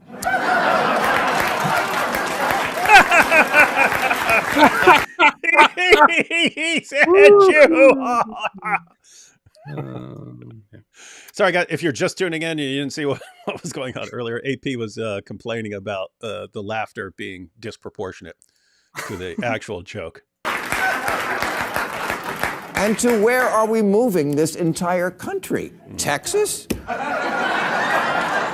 Sure, they have room, and I guess we could put the Wailing Wall on the border and kill two birds with one stone. Or we could just get serious. I didn't catch that part when I first watched it. That's actually pretty good. Yeah, that was a good joke. And then he said, or we could just get serious. Yeah. And that's really the takeaway. Guys, we live in a real world, not a fantasy world. It doesn't make a lot of sense to say, here's the way things were a century ago, 2 centuries ago, 5 centuries ago, and we have to go back to that, even though there's no way we're going back to that. It's at that time has passed. It's not happening anymore.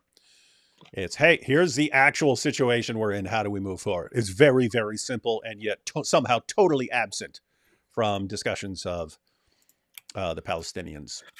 We live in a society. All right, we probably won't go through much of the Ben Affleck clip. Probably just a little bit of it. Let's go through some super chats first. Let's see. Ready for some super chats? Yes. Muslims take land from Our so many super chat's people. ready for me. Not enough people realize this. I think they take so much land. They have taken a good portion of the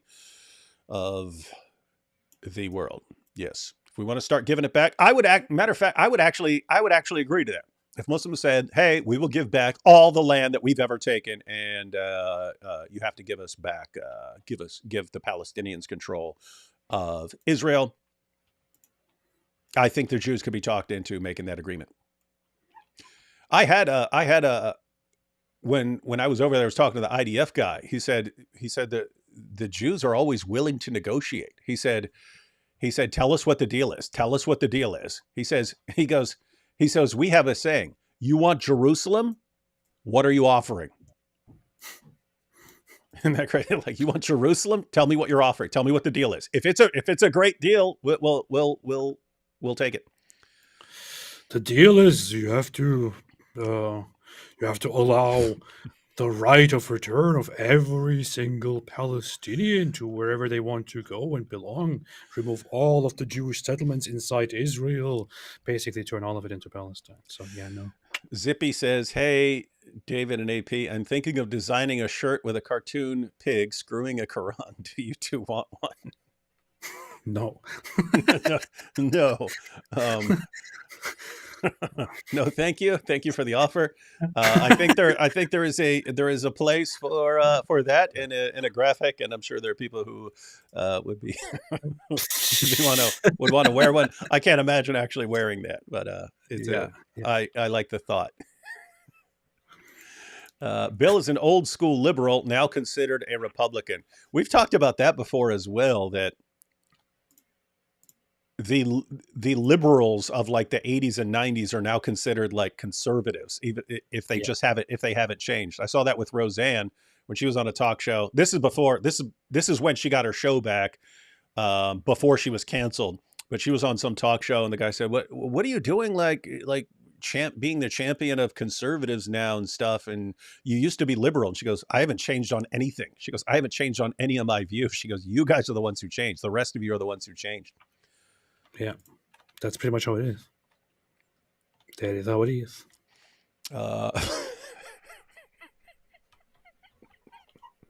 We love him. This guy's name. He was there yesterday too. I choose the cow. If I condemn for food to death, then you should be worried. If I have to choose between 1.6 billion Viagra buyers and the cow, I choose the cow. We don't even have time to break down what all this stuff means for people who just, if someone just tunes in and has never been here before, they don't know who Farfor is. They don't know what I choose the cow means. They don't know about the Viagra buyers and how this relates to Ali Dawah selling Viagra and so on. Yeah, it's too much. We're eventually going to get to the point where people can't understand anything that anyone is saying in the chat because we have our own language.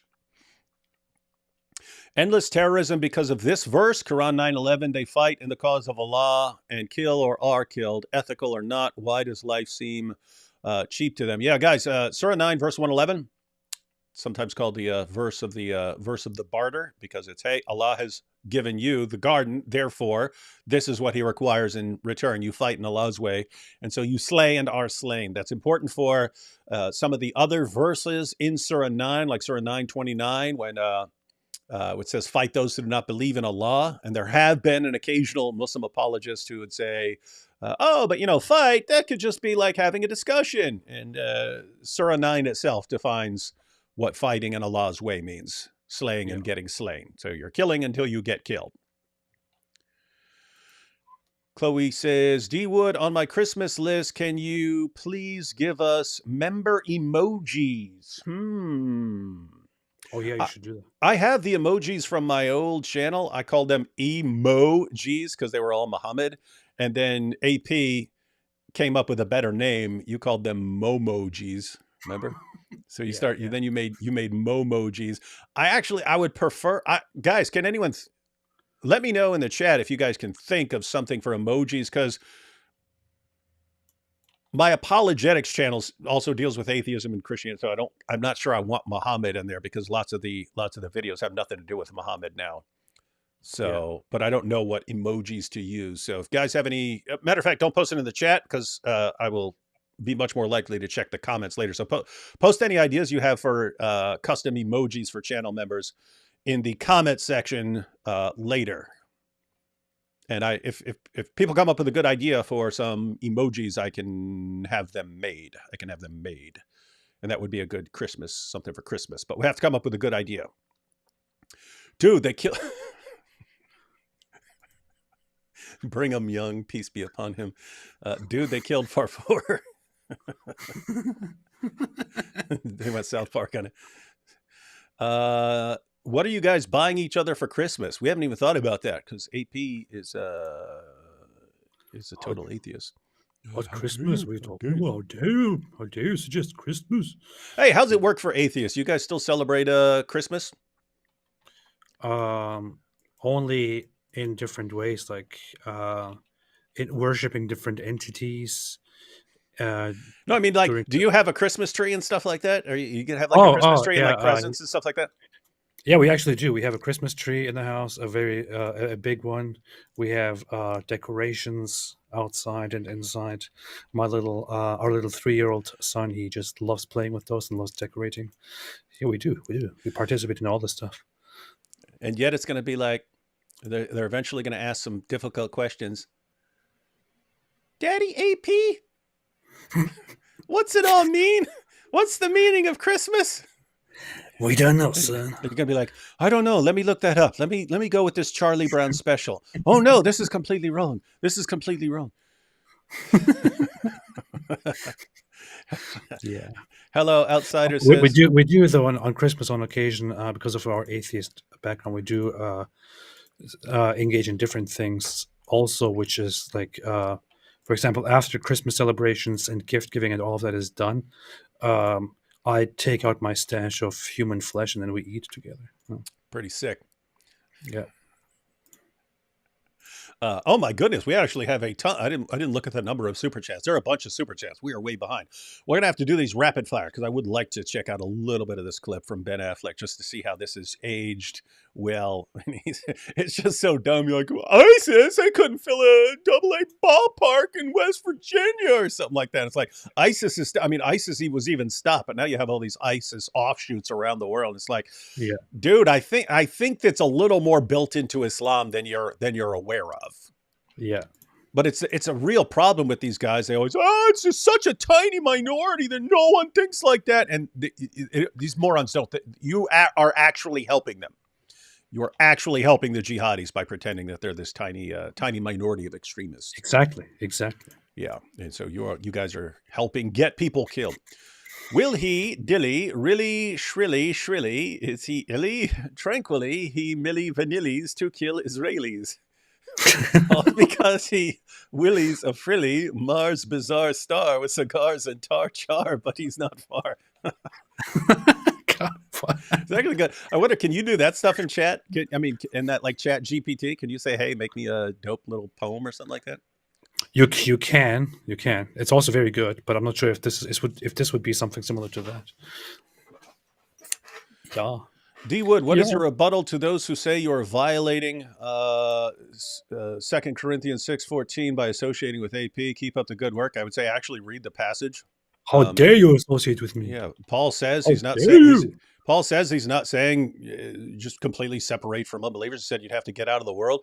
If you look at the passage, he's talking about when you're associating with people who are leading you into horrible behavior, and that's what it means. Yeah. So yeah, if I ever start sitting around with AP watching porn all day, you can apply that. Yeah. Hala says problem there is that I saw people saying, well, since Jews were kicked out from so many countries, that means it has to be because of something. So the claim there would be, well, why were all the Jews kicked out of the? Yeah, it's not. Once Muhammad has marked you as a group to be that is the ultimate enemy of Muslims, which is what you have in the Quran. It's Surah 5, verse 82. The most vehement in hostility towards the believers are the Jews, right? Once that's happened, and then Muhammad has shown you by his example what you do, you expel them from the land. That's exactly what he told his followers to do, and Umar eventually did it. You get a pattern. And so you could say, oh, it's just because of notice what you'd be saying here. If you were going along with this, people would be saying, the Jews must just really be that bad. And it's not because of Muhammad. It's also a thing, throughout human history, people always had this whole idea of just trying of going after minorities that are in their societies and trying to somehow blame things on minorities whenever something strange happens or something doesn't go their way, trying to change the minorities, which is why very often lots of the minorities, and this is true for any society, any culture. This happened around the world all the time. At some point, something happens, they blame it on certain minorities, and they try to change them and absorb them and assimilate them into the culture. And somehow that way, these minorities slowly disappear. Or because they realize, hey, you know what, if we just change our ways and just become part of them, it's going to be easier for us. But the Jews, it was just always very difficult with them to do that because they were always quite resilient in their sticking to their own culture and their beliefs. Mm-hmm. So they never wanted to adopt that whole thing like change, become what we want you to be, and then you will be okay. They were like, yeah, how about no? Mm-hmm. And Christians also had that, by the way, which in the early Roman Empire, for example, which is why they came out of it. It's the same reason you still have Christian populations in Egypt and Pakistan, despite centuries of persecution and so on. That Jews have always just been a much smaller group and much easier to target. And the thing is, people don't like it when when a group doesn't want to disappear, doesn't want to change, doesn't want to adopt your ways. They don't like it. So, let's see. Reminder: 30% of all Nobel Prize winners are Jewish, from only a population of 13 million people. Yeah, and the other 70% are Muslims. I'm joking. Oh, sorry. Nice. Nope. Yeah, guys, you want to do something fun? Look up Muslims who won Nobel Prizes for anything other than a peace prize. D Wood's channel, AP's channel, age restricted, demonetized, sad, atheist. D Wood's channel, joyful for all ages, nonstop flow of shekels, Christian. Draw your own conclusions. Yep. Got a point. Got a point there. God save the apostate prophet and God bless David Wood every day. Somebody said earlier, because of my comment about that we also eat human flesh on Christmas, somebody said that's horrible behavior. And I can't tell if it's just a funny, sarcastic reaction to my dumb comment, or is it? You can't tell. You'll never be able to tell. I'm not Islamophobic. Oops. I'm not Islamophobic. I'm a Reconquista enthusiast. Yeah, that makes sense. David, please give my jizya to Apostate prophet. We'll do Apostate.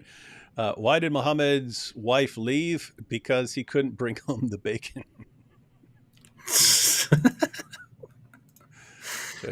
Since Quran straws make alcohol halal and holy, I'm thinking of patenting the original idea of Quran condoms, holy and halal fornication anytime, even with married women. Yeah, I mean, the way these guys try to skirt their own rules is, yes, well, if I have a Quran on, then I'm not actually touching, so it's halal.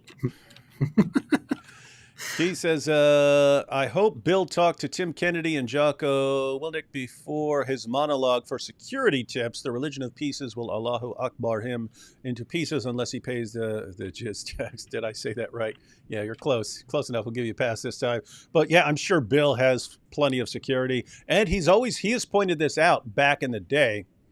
When the topic would come up, he said, whenever we're discussing Islam on a show, we always have to boost security. He goes, we don't have to do that with other topic. Why is that? Why does everyone understand that you need to increase all of you liberals and so on? Why is everyone concerned about Islam? It's a religion of peace.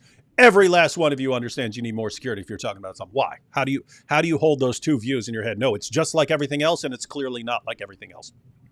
Yeah. Did you guys see Italy's PM? Europe is tired of Islam. Oh, yeah. I've seen a couple things in the past. What did she say recently? It's that woman, right? Yeah, Giorgia Meloni, Prime Minister of Italy. She said, "Hey, bibbidi bobbidi." Subtitle. We don't like Islam. We like the pizza, but we don't like any Islam. Mario. No, Islam is like a Wario. We're like a Mario. What she said is, what did she say? Oh yeah, she gave a speech. She was asked about something about Islam or something on her stance on Islam, and she said Islam is not compatible with Western culture, with Europe, and then she said Islam, or at least certain interpretations of Islam, are definitely not in alignment with how we experience culture here. A lot of Islamic life or a lot of Islamic influence here in Italy is funded by Saudi Arabia. Saudi Arabia is a country that has that applies Sharia, and under Sharia, there is stoning for adultery, death for apostasy, death for homosexuality, and many more things. And we need to address these things. Like she gave that response. It was actually pretty good. It's nice to see somebody finally, again, a prime minister of a European nation, say these things. And I've been saying this for a long time to the Muslims out there, because at the end of the day, I would like to live peacefully with everyone, but Western nations can vote for their leaders, and if you tick off enough people, you're going to get leaders that are not going to be in your favor. Yeah. All you Muhammad Hijabs and Ali Dawas and so on of the world. You can get leaders very, very quickly. Very, very quickly. Yeah. If you tick off enough people. Yes. Hey, here's a serious question for you, AP. AP, how is it that Egypt speaks Arabic today? They lost their language and culture. Turkey still speaks Turkish. What in history made this difference? Is it narcissism? Is it the narcissism of the Turkish people? Yes. No, the difference is actually that Egypt was very early on conquered by the Arabs and was taken over and Arabized, so they didn't have their own. They didn't take over and become a force within Islam. They were conquered. Much of the native population converted to Islam forcibly, or because it was easier for them to do, or because they didn't want to pay the jizya and all of that.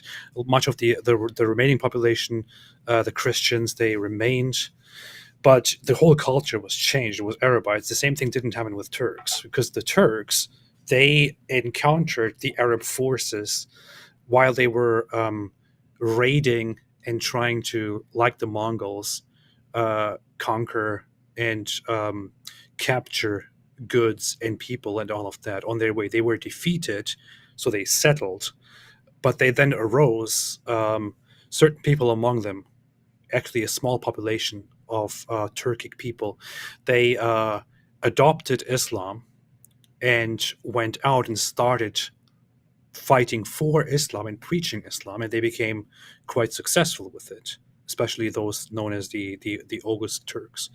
And because they became a leader and a fighter in that culture, they started to take over and became a major force, like the Seljuks, who were which was the first Turkic Islamic empire. It actually became a leading Islamic force, which then turned into the Ottoman Empire, which became a caliphate, took the caliphate from the Arabs and became the first non-Arab caliphate. So that's how that's why the Turks didn't adopt Arab culture, because they weren't Arabized. They somehow just they encountered it, they were defeated, then adopted the religions, and they started fighting for it. So they're narcissistic. Okay. Yeah, terrible people. Up Your Food Game says, question, why is the camel called the ship of the desert? Answer, because they're full of Arab semen. You know, what's crazy is here is that, as disgusting as this joke is, if you actually pay attention to articles in some of these countries, there will be these reports like it was discovered that this, and you guys, you can look this up. These are stories I've actually read there. It'll be discovered that someone's donkey has a venereal disease, and then they'll have to find the local teenage boys who have had sex with the donkey, and it'll be like they'll have like 15 teenage boys in the area who all have the same venereal disease because they're all having sex with the same donkey and stuff like this. It's pretty creepy. You know, it's really messed up. I know this is a horrible thing to talk about, and lots of people from those cultures will feel like, why are you telling on us? But it's when I went to Turkey and I started living there, I began hearing this thing that was completely new to me as somebody who grew up in Germany, which is this joke, or this knowledge of certain friends or people that you know who back in their village had sex with a donkey. And the first time I heard this, I was like, what? No, this can't be true. It must be a joke or something. And then I heard it over and over again, and then reports of people who actually did it, and of people who like dared each other to do it, and then who know friends who did it. And that was just one of the main factors that made me quite disgusted about the culture that I just landed in. Yeah, I remember when there was the war in Iraq, the U.S. soldiers would be sharing videos using night vision cameras and stuff like this, of like just guys who go out at night and they bang the donkeys and stuff like that and stuff. Yeah. But they're sitting there filming with night. So you see the donkey and the guy banging the donkey in night vision and stuff like that. And anyway, it was pretty yep. These are the guys who are going to educate us on morality. Swiss Apologetics says, you guys know the hadith in which Muhammad curses a little orphan girl. Why rarely someone speaks about that? That is actually a good question. I've planned for many years to make, because there are a bunch of those hadiths where Muhammad curses someone, but yeah, he curses the orphan girl and so on. And then people complain to him, you cursed the little orphan girl. And he's like, yeah, but Allah understands that I lose my temper.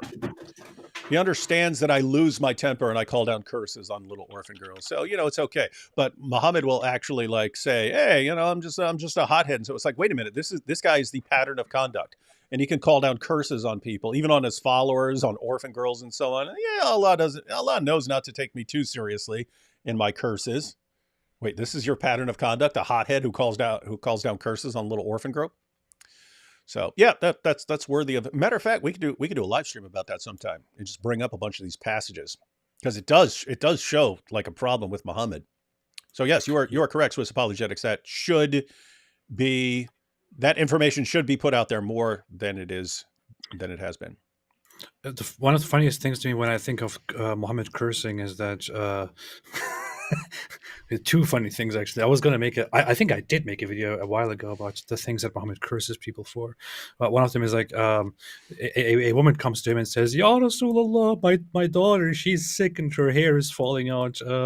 Is it okay for us to give her artificial hair extensions? And Muhammad is like, Allah curses those who do this and those who have it done. Yeah. I did make a video about that years ago. Or no, that was so long ago that might have been an article back when I was posting on Answering Islam. But I either made a short video or I made a blog post. I don't remember. But I called it Muhammad versus Locks of Love, because there's an actual organization, Locks of Love, that goes around getting people to cut their hair and then give it to people who going through chemo, kids who are going through chemo or something like that. And Muhammad says it's evil. It's just evil. What Muhammad? The hair's all falling out, and can we just like make a wig so the kid's not embarrassed? You're evil. There will be a curse of Allah Be on gone you. from me, you evil person. Spend eternity in hell for. Dare you? Oh, the other thing is also he finds somebody laying on their stomach in the mosque, and he goes to them and like, he's like, "Hey, Allah hates this position," and the guy's like, "Oh, okay, I'm not gonna do it again." Like, really? That's what Allah hates? Yeah, that's what's so important. Yeah, that's what he's worried about. So you can bang a 5-year-old, but don't sleep on your stomach. Yeah, don't do that. The cow he picked. I am the cow, and I approve this message. TBN vid shows Hamastinians. That's funny. Hamastinians.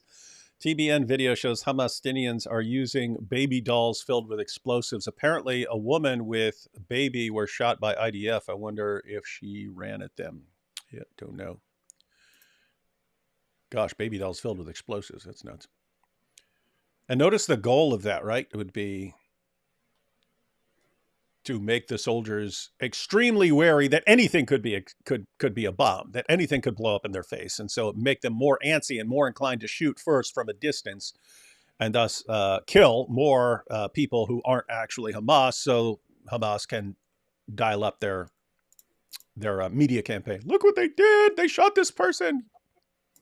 It's so stupid. Like the IDF publishes videos of them going into a location and discovering things, including discovering traps wherever they go, seeing hidden weapons, stashes, and stuff like that. But whenever they publish something along those lines, like some proof of what they're finding, what Hamas left, the people are like, "Oh, how do we know that you didn't plant it there? How do we know that you didn't do this? How do we know it's actually Hamas? It's actually Palestinians? You are a liar. You're lying to us." Like they ask for proof. As soon as they're shown proof, they're like, "Fake. How do we know it's not you doing this?" It's ridiculous. Have you seen the natural disasters happening in Mecca? You seen that? No, I haven't. What disasters? No, I don't know about that. Do you remember? You remember the video of like the cockroaches invading? Yeah, that was beautiful. Creepy stuff. No, not familiar with any. If you're talking about something recent with the natural disasters, yeah, I haven't seen that. To our friend the Farfour GPT, MIT must have an AI you could use. Yeah, I think there are alternative AIs that you could use. And regarding the Green Prince, he has an Eastern viewpoint of embodying Christ consciousness. I choose the cow. Oh, we got another one from the cow that he picked. The IDF published videos of the tunnel excavation today. You should check it out to show the true scale of Hamas OP in Gaza, not just apes with AK. Yeah, did you watch the video of them like going through the tunnel? It's like, gosh. Yeah. And there was a report on how much that stuff would cost if you did that in America, for example. It's extremely expensive. Yeah, they had like a 2.5 the big tunnel that they found was like, I mean, they've got tons and tons of tunnels, but this one's like 2.5 miles long. That's a nightmare. 2.5 mile long tunnel. And it just brings to mind again this whole thing, like, but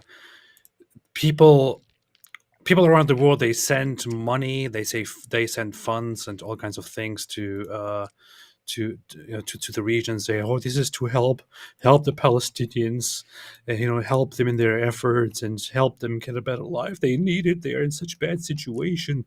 And then Hamas uses those funds to build tunnels. Yeah, you send money to them. You send money to them, and that money goes to making the leaders rich and building tunnels to hide in after their terrorist attacks. Yeah, I mean, even if you are on the side of Hamas, right? Even if you're on the Palestinian side, how do you think they build those tunnels? Mm-hmm. How in the world do you think they built they put those tunnels together? It's extremely expensive.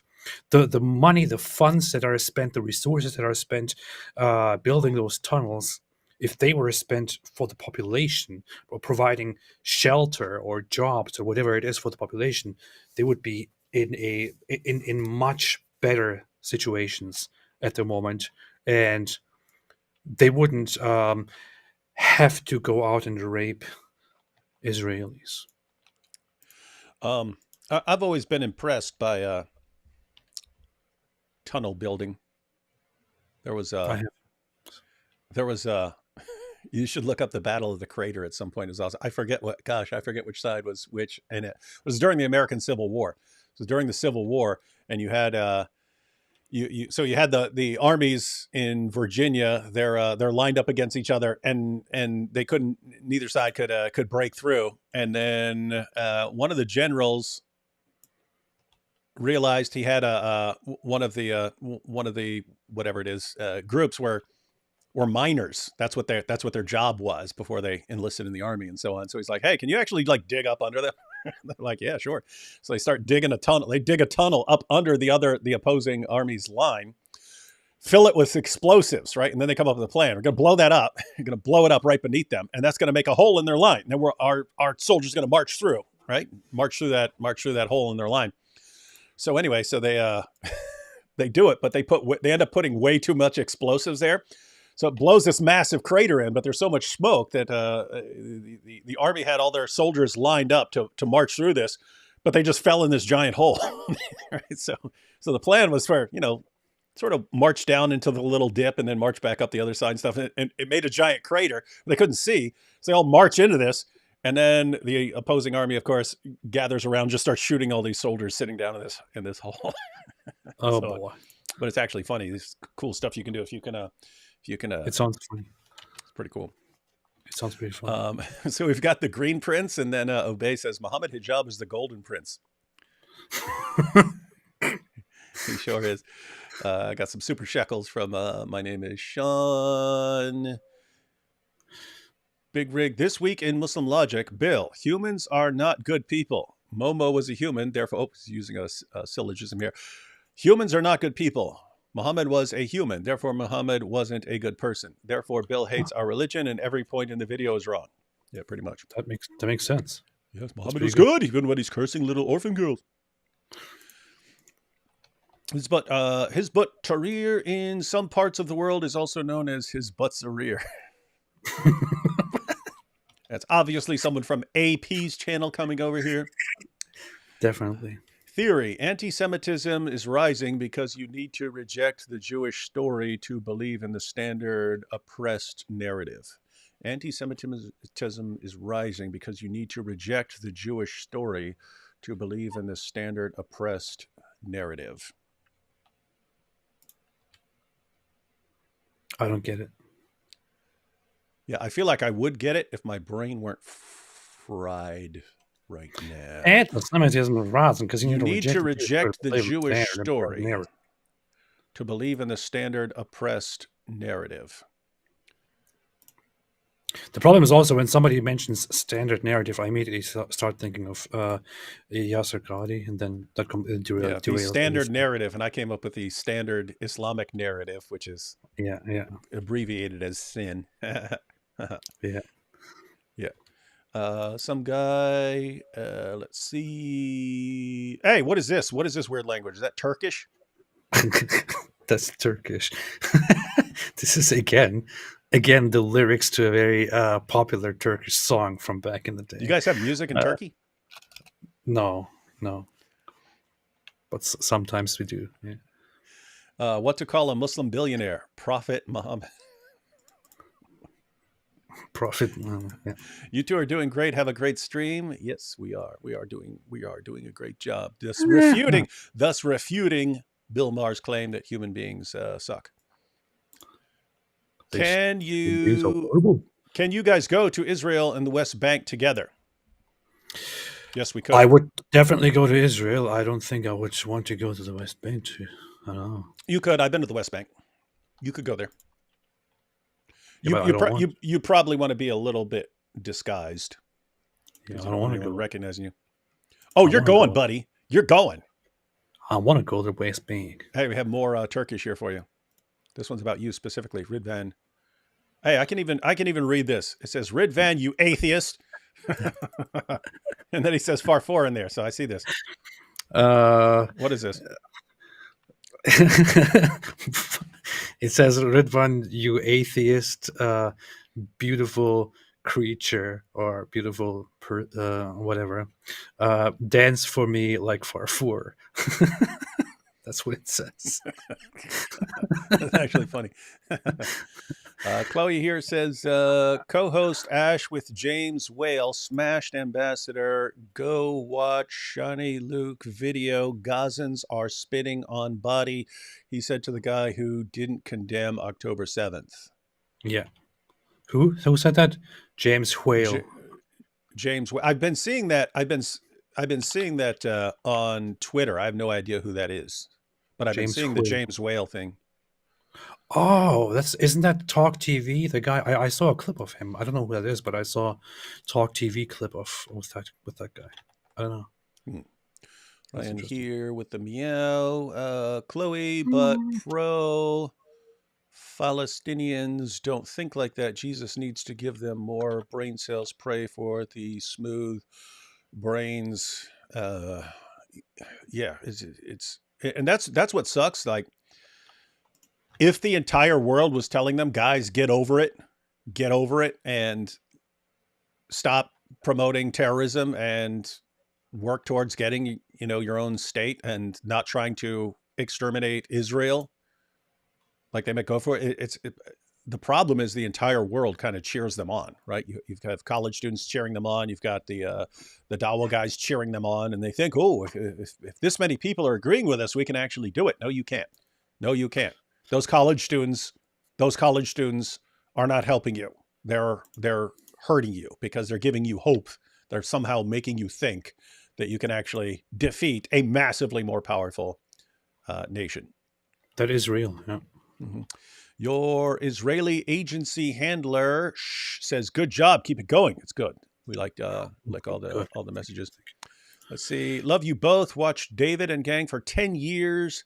Hate the takia they spew and the woke idiots following them, but they don't fool me because I'm an ex-Muslim.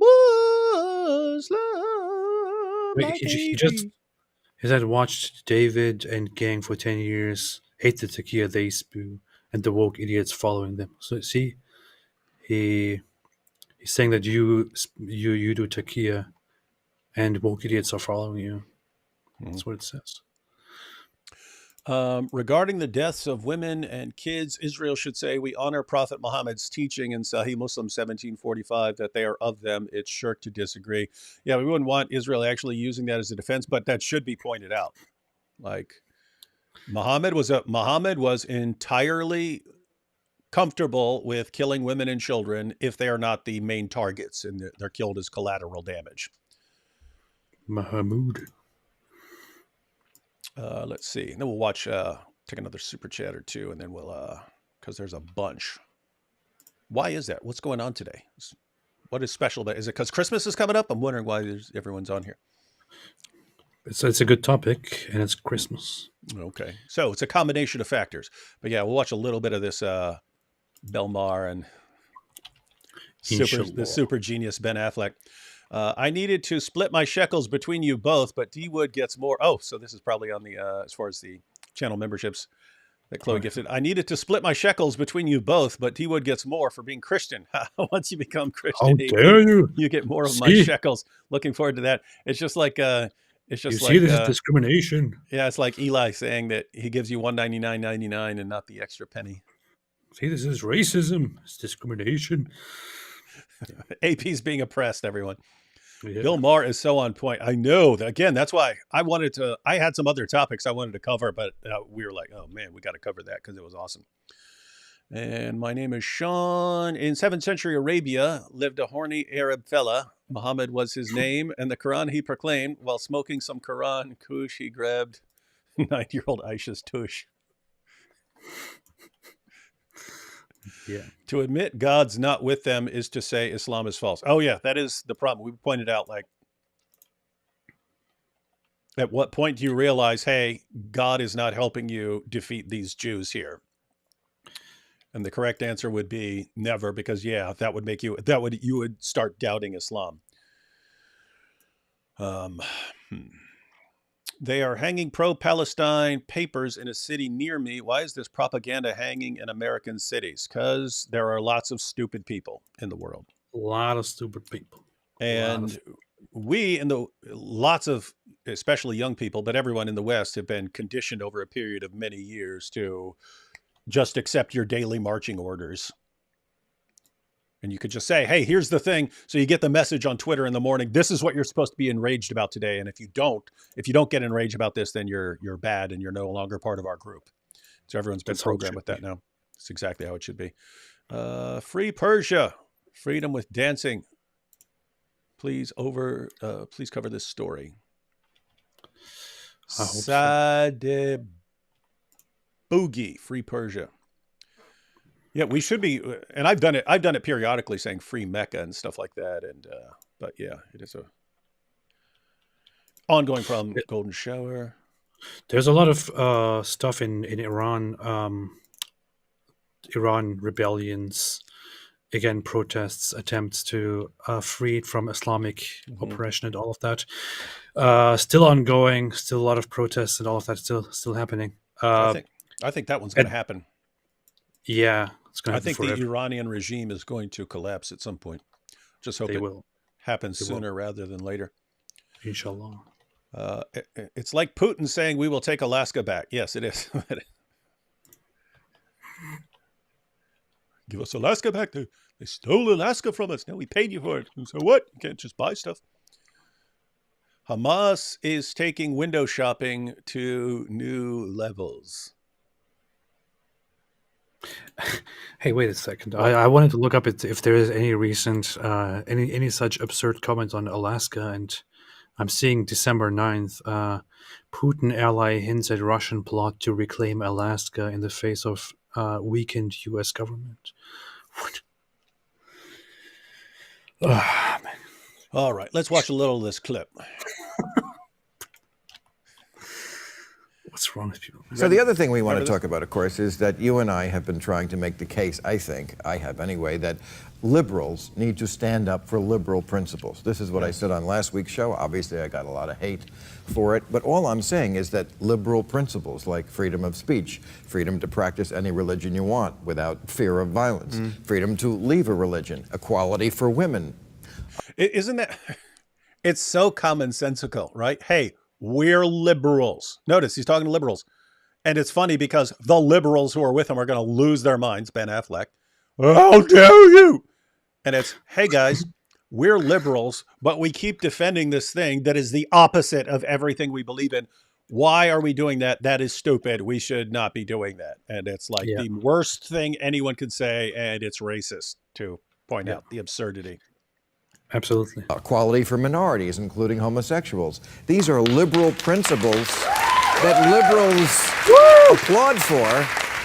But then when you say in the Muslim world, this is what's lacking, then they get upset. Yeah. Isn't that brilliant? Like, hey, these are our values if we're talking about this group. These are our values if we're talking about this group. These are our values if we're talking about that group. These are our values that we support in the U.S. These are our values that we support in Europe. These are our values that, hey, should we support those values in the Muslim world? No, how dare you? You're racist. How dare you? You racist.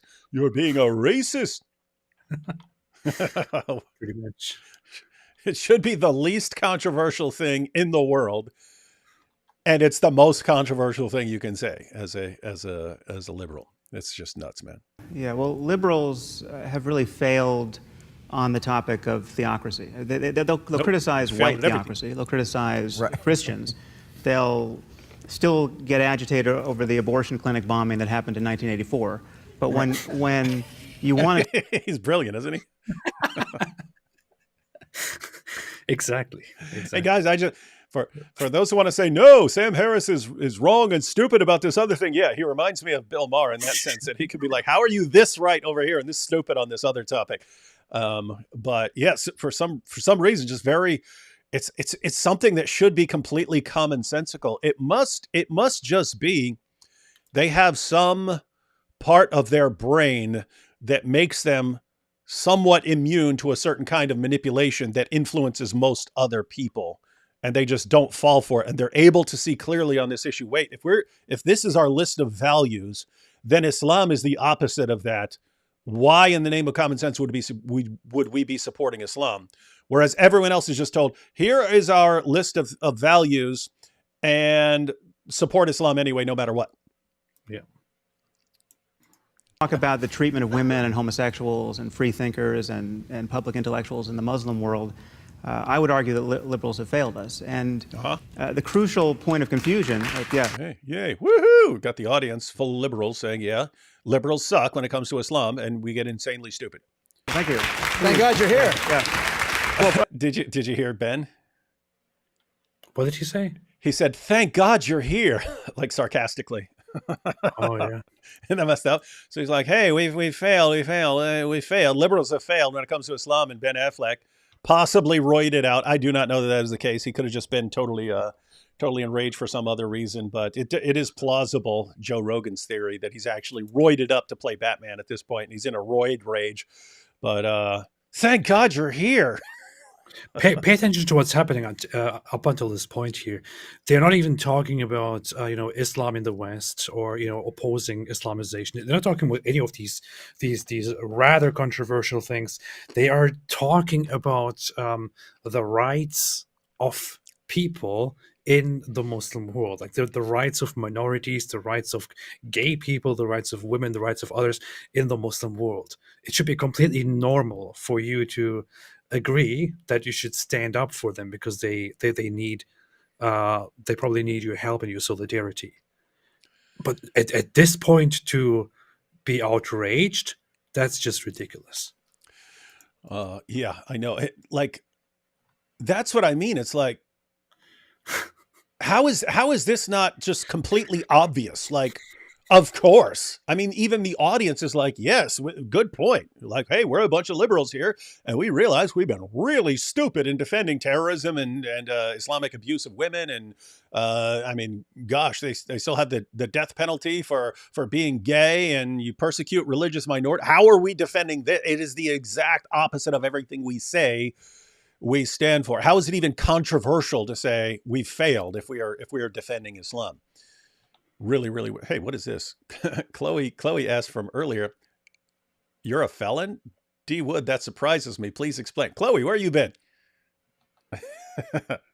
Chloe, where have you been if you don't know that I'm a felon? Hey, check out, we won't go through that right now, but check out my video on my channel, how God destroyed my atheism. You get the whole story there in pretty awesome fashion. I don't mean to brag, but awesome video.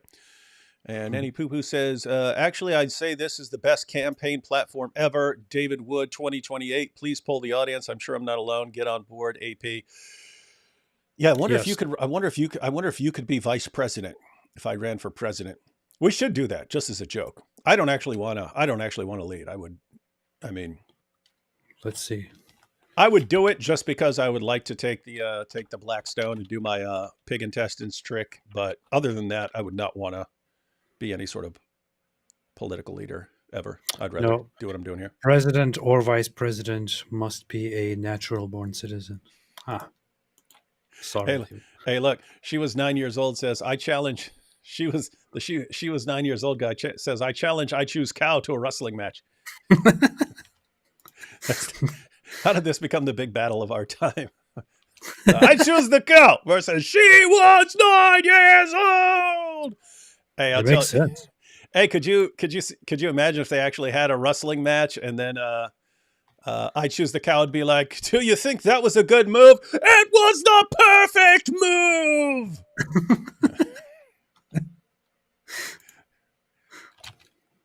Let's get back to The crucial point of confusion is that we have been sold this meme of Islamophobia, where every criticism of the doctrine of Islam gets conflated with bigotry toward Muslims as people. Right. And that is it's intellectually ridiculous. Look, you can hear the crowd getting it. They're getting it because it should be obvious to everyone.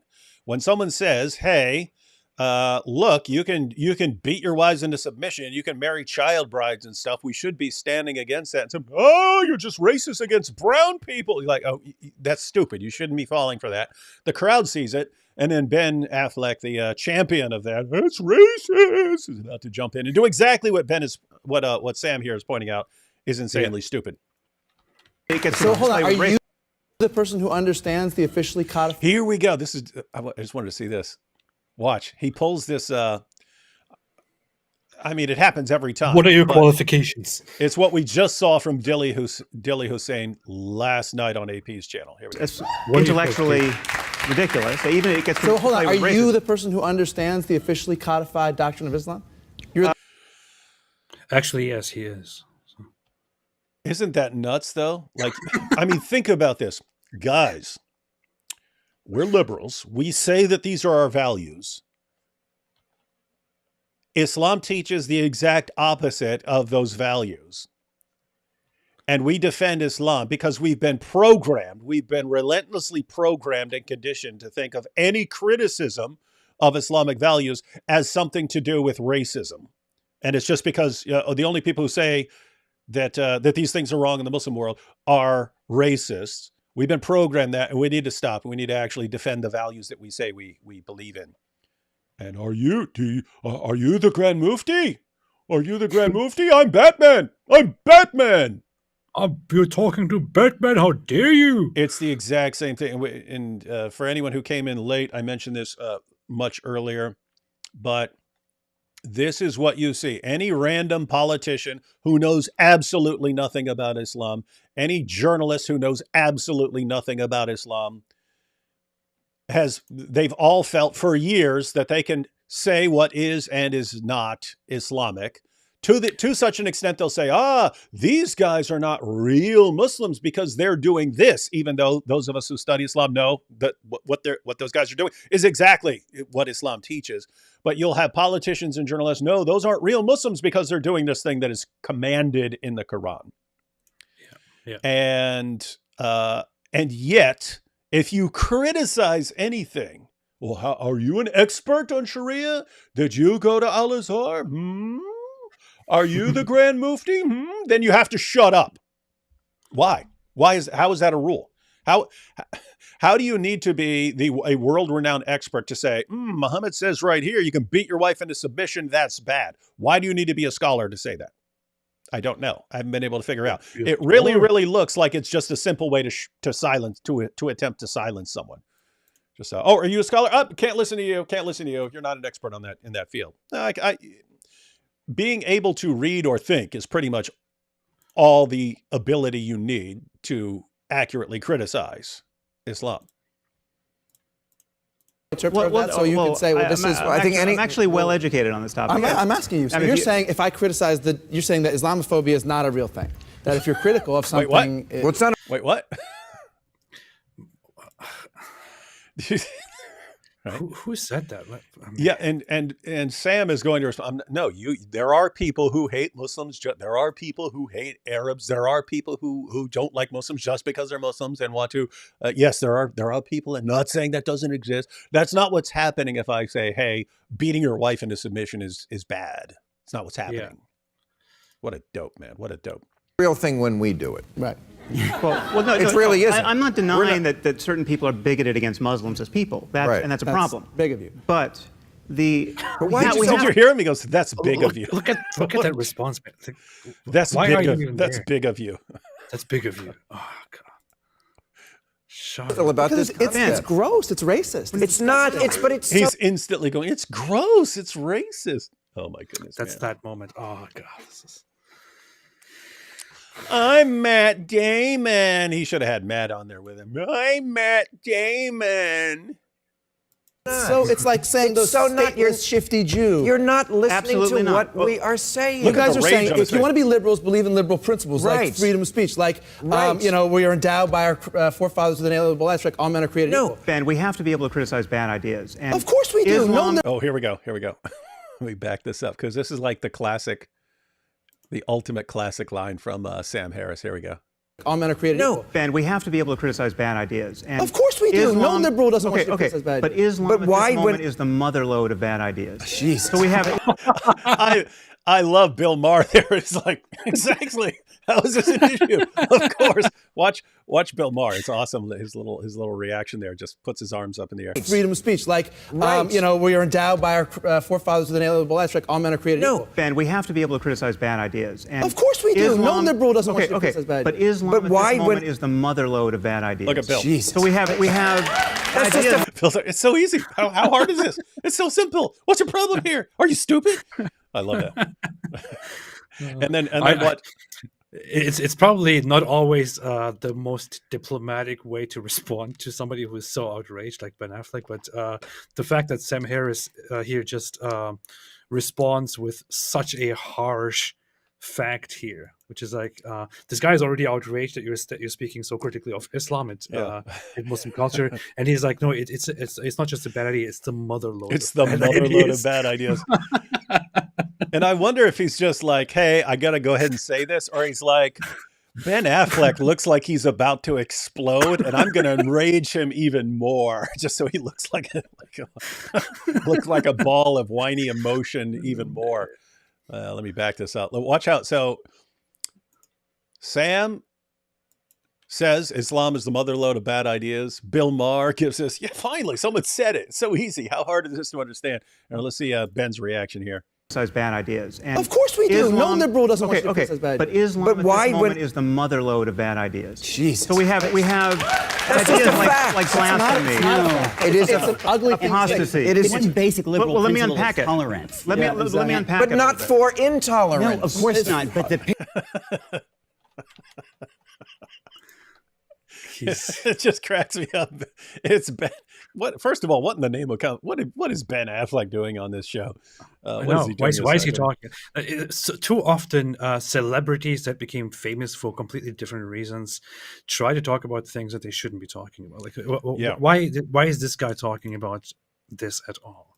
Yeah, and I think Ben, because you do want to be careful, and your goal, if you're a liberal, should be, hey, let's keep the issues clear that we have a problem with bad ideas, and we want to confront these ideas without making sure, without making people hate Muslims in general and despise Muslims or something like that. That's what you should be.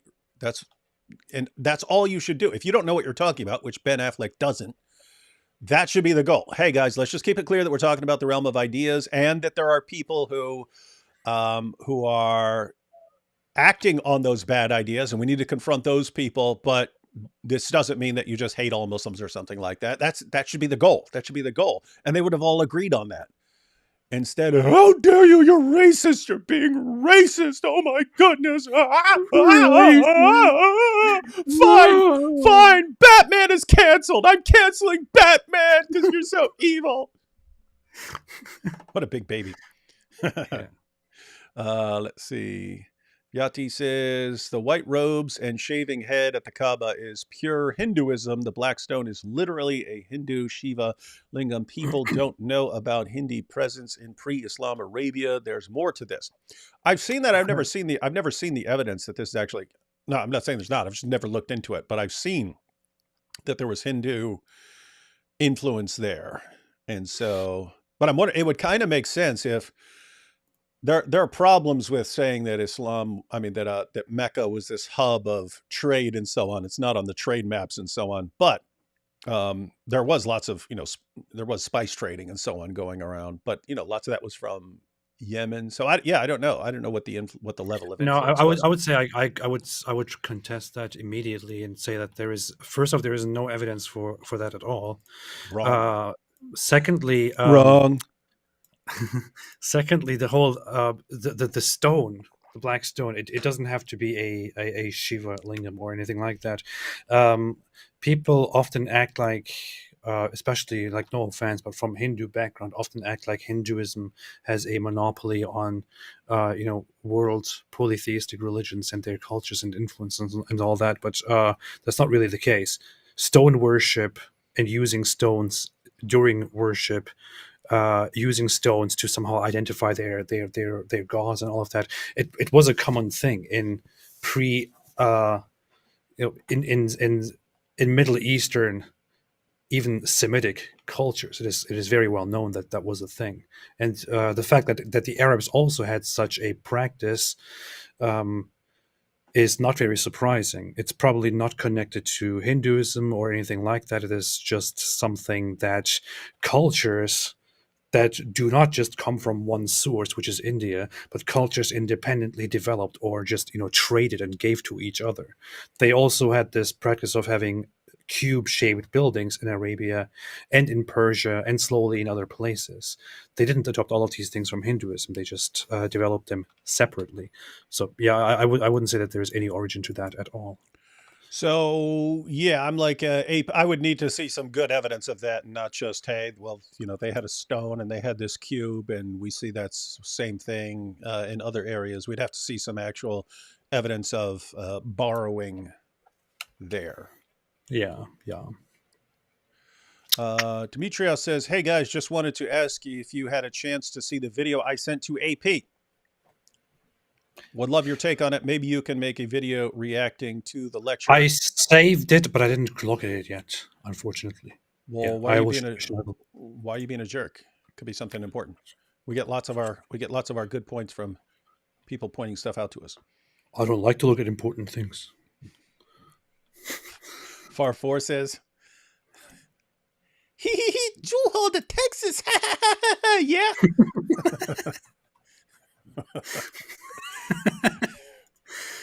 Yeah. Guys, that's Far 4 the mouse appreciating Bill Maher's point earlier. Chloe says, I've been informed, D Wood, I had dark thoughts as a kid, fights with dad and grandpa and mom, got close to acting on it. Lucky I didn't. As a young adult, wanted to be like Joker Psycho. Now I found Jesus. Yep. See, AP, look, see that? I don't believe in Jesus, but look. Yeah. Look at the impact Jesus has. Mm-hmm. Could you imagine if Chloe had just said, I'm gonna follow an atheist like Jeffrey Dahmer? Mm-hmm. Yeah. All the land around the Mediterranean Sea, Rome will be free. Inshallah. I choose. Yeah, I mean, yeah, that was all the Roman Empire back in the day. Got to give it back. I choose the cow wants to Far 4. I choose the cow wants to condemn me. I'm going to make sure he keeps them leather straps shut. He is slippery. He will be vibrated. This is another example where if someone doesn't know all these little things that we, if they don't know our little language, they won't understand any of it. Leather straps, slippery, vibrated, Far 4. I choose the cow. None of that will make sense to a random person coming into this live stream. This man is most slippery. Yeah. Debate Ali Dawah, but you won't. You would be trembled. Actually, you did, and you did get a debate set up with Ali Dawah, and he started munching on grapes. Yeah. Look, I'm eating the grapes. Yeah. Look, I got this guy feeding me grapes. Yeah. It's so ridiculous. Like he challenged me to debate him in person, and because he thought I would not accept it. Because back in the day when we were talking with Mohammed Hijab about debating, I said no, I'm not doing in-person debate with you. I'm going to do it online. Let's do this. So I guess because of that background, he didn't expect me to actually accept it. He challenged me to an in-person debate, and I'm like, okay. Mm-hmm. Let's do it. Yeah. and then he tried to change it. Like, okay, yeah, no, okay, I will come to America. Okay, you have to come to this city. Not to that city. No, not that city. Actually, I can't come to America. I will come to Mexico. Let's do the debate in Mexico. Like, what in the world is this? Eventually, he had to take it to doing it online and doing a curse fest instead. And by the way, notice it's the exact same thing Hijab does with fighting, right? It's, you fight me, you come here, and that's the first thing the guy did. The guy said, I'll fight you. And he's like, oh, will you come to the UK to fight here? Because the guy's in Israel. And he's like, sure, let's set it up.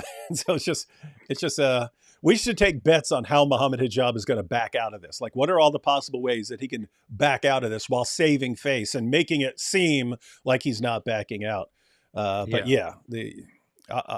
So, I mean, at least Hijab has been in debates. Daniel Hakikachu actually has done like formal debates Sheikh Uthman will only debate if it's like in his corner surrounded by his people. He won't do an actual formal debate like on a stage or something like that.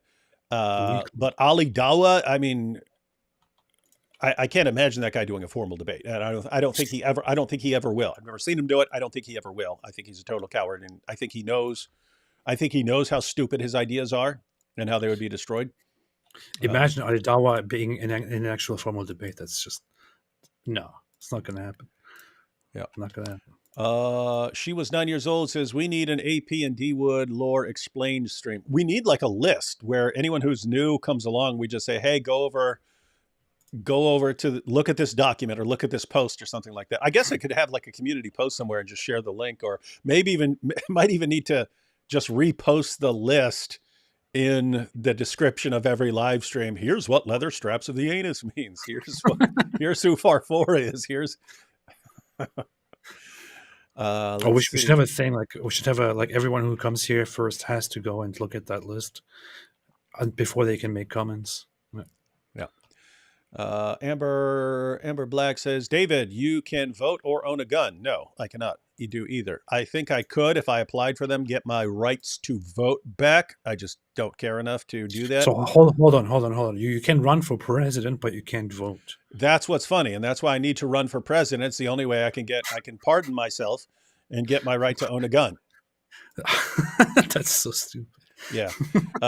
The gun part. Yeah. So you can be a convicted violent felon and get your right to vote back.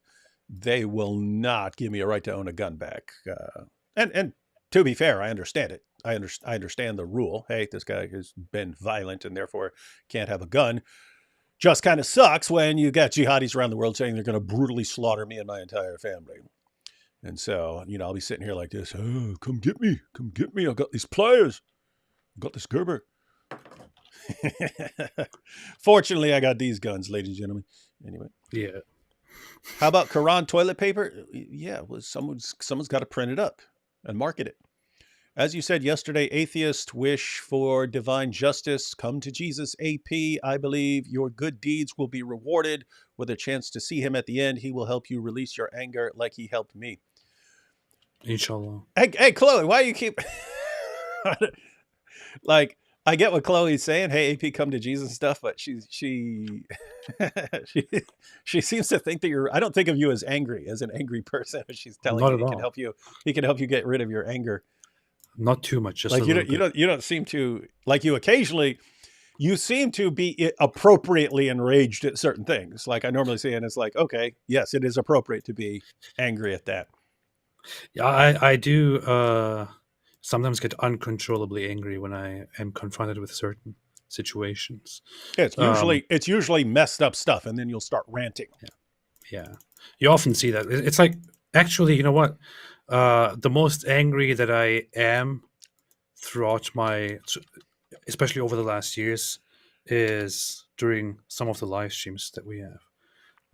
That's the most angry that I get when I react to some really messed up things here. You see? Otherwise, I'm not really that angry of a person. Yeah, you seem pretty laid back on most things until something that is deserving of rage comes up. Here's an actually good question. If the choice came down to 1.6 billion Muslims actually conquering the world and a cow, what would you guys choose?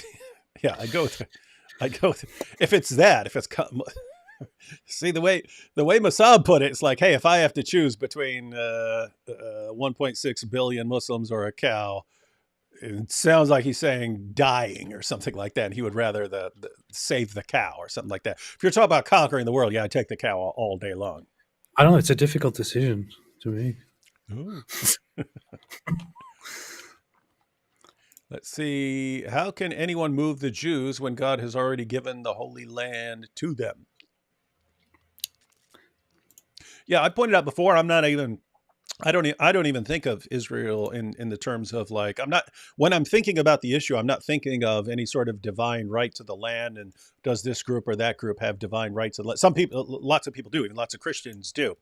I'm just thinking, okay, there's right now, Israel is a country, and there's a bunch of terrorists, and there's a bunch of people around them who want to exterminate them, and yet I would trust Israel with that land way more than I would trust Hamas or something like that. And so, I mean, I'm thinking in terms of human rights and who is best likely to preserve that and so on. Because you're an atheist. Let's see. Is Judaism a cult of those who didn't believe in the fulfillment of the Old Testament? The faithful Judeans believed in Jesus. Judaism a cult of those who didn't believe in the fulfillment of the Old Testament?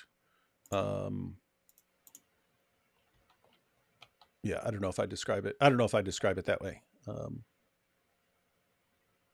There were modifications in Judaism which were a reaction to Christianity. Like we did a live stream. You can check it out if you haven't already. I did a live stream with Anthony Rogers, and he pointed out that if you go back to, the time of Jesus,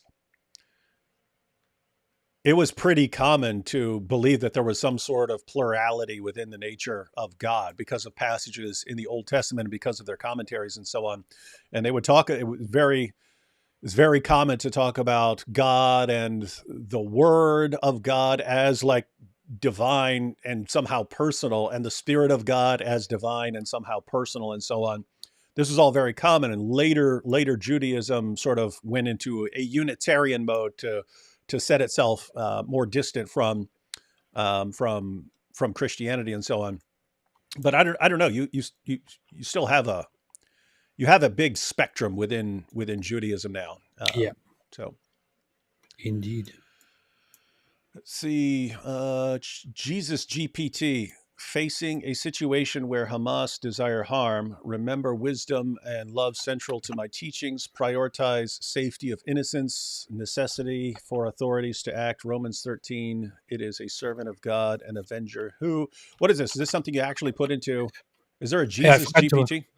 I forgot to look that up. She told us about that on the last on our last live stream, and I said I would look it up because she said there is actually a Jesus GPT. You can talk to. Rant made. Yeah, we should make a video. Yeah. We should just do that during a live stream and start interacting with it and asking questions and stuff. I just opened it right now. I'm looking at it. Huh. That's interesting. We should do that in a live stream. Yeah. Christmas tree, you see, he was never a real atheist. He's pointed out you're not a real atheist because you had a Christmas tree. Yeah. Chloe says, this is continuing from the Jesus GPT, an avenger who brings wrath on the one who practices evil. Romans, where hostages are at stake, priority is their safe recovery. So I guess that's the response that Chloe was getting from the Jesus GPT. See, White Lily says, watching you two is basically my therapy since real therapy is expensive. Paying jizya is cheaper. David is technically a doctor after all. Let's see. I love New York. My brothers and sisters, Palestinian people, get rid of terrorist Hamas and live in peace with your neighbor, David Wood, and the Apostate prophet. Love from Ethiopia. Yeah, and guys, notice, it's actually simple. Bill Maher was pointing out like how simple this is to understand, but the actual solution, people of Palestine, just stop. One, realize you're not going to conquer Israel. That's insane and delusional. You're not going to do it. And so, two, with that understanding that you are not going to control the land from the river to the sea, but you can have some of it. If you go long enough without supporting terrorism, you can have your own state. That should be your goal. Why is that not a thing? Why is that not the thing? Why is that not the goal of all of you? I don't know. This is very fascinating, actually. I just tested a little bit of it and asked it a few questions like what I should be doing. And then I mentioned a great act of violence that occurred and what should be done. And it actually gave me like responses that sound like the way Jesus would respond in the Bible. And where it says, take these into consideration, that like seek justice, not revenge, pray for healing and peace, things like this. It's a very interesting. We need a project. Muhammad GPT. Yeah, kill them all. Kill them all. Kill them all. Every response, I kill you. I curse you. I curse that orphan girl. Yeah, here you go. This is from the Nobel Prize earlier. Muhammad won the Nobel Jizz Prize.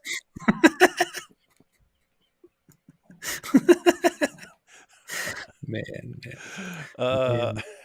If I send a Quran to Venus, will it become habitable? Probably. Yes, of course. The Quran's magic properties will do that. Let's see. No comment there. The IDF is coming soon to free us from Farfor gangsters. Gangsters. People don't know what the gangsters is about. You think we don't have gangsters? Coming soon to free us from Farfor gangsters, so I won't need to pay jizya for Piglet anymore. Nice. Is it true? Yes. Is it true that the Black Death plague was blamed on the Jews? It was at one point, yeah. It was blamed on many different things. Never on the actual thing. Yeah, people didn't understand rats carry fleas and fleas carry plague. People didn't understand stuff back then, and so they it's thought always, this would be why is this happening? Punishment from God. It is because of immorality. It is because of the witches. It is because of the Jews. It is because of this and that. They never figured it out. That's right. Let's see a little more. Who is this guy? Who is this guy who Sure, your painting starts talking? is to some extent true, but is hugely incomplete. It is certainly true that plenty of fanatics and jihadis are Muslim, but the people who are standing up to them, Malala, incredible Malala's Muhammad Ali fantastic, Dadak in Iran, in prison for 9 years for speaking up for Christians. A friend that I had in Pakistan who was shot this year, Rashid Rahman, for defending people accused of apostasy. Nick, Or how about the more than a billion?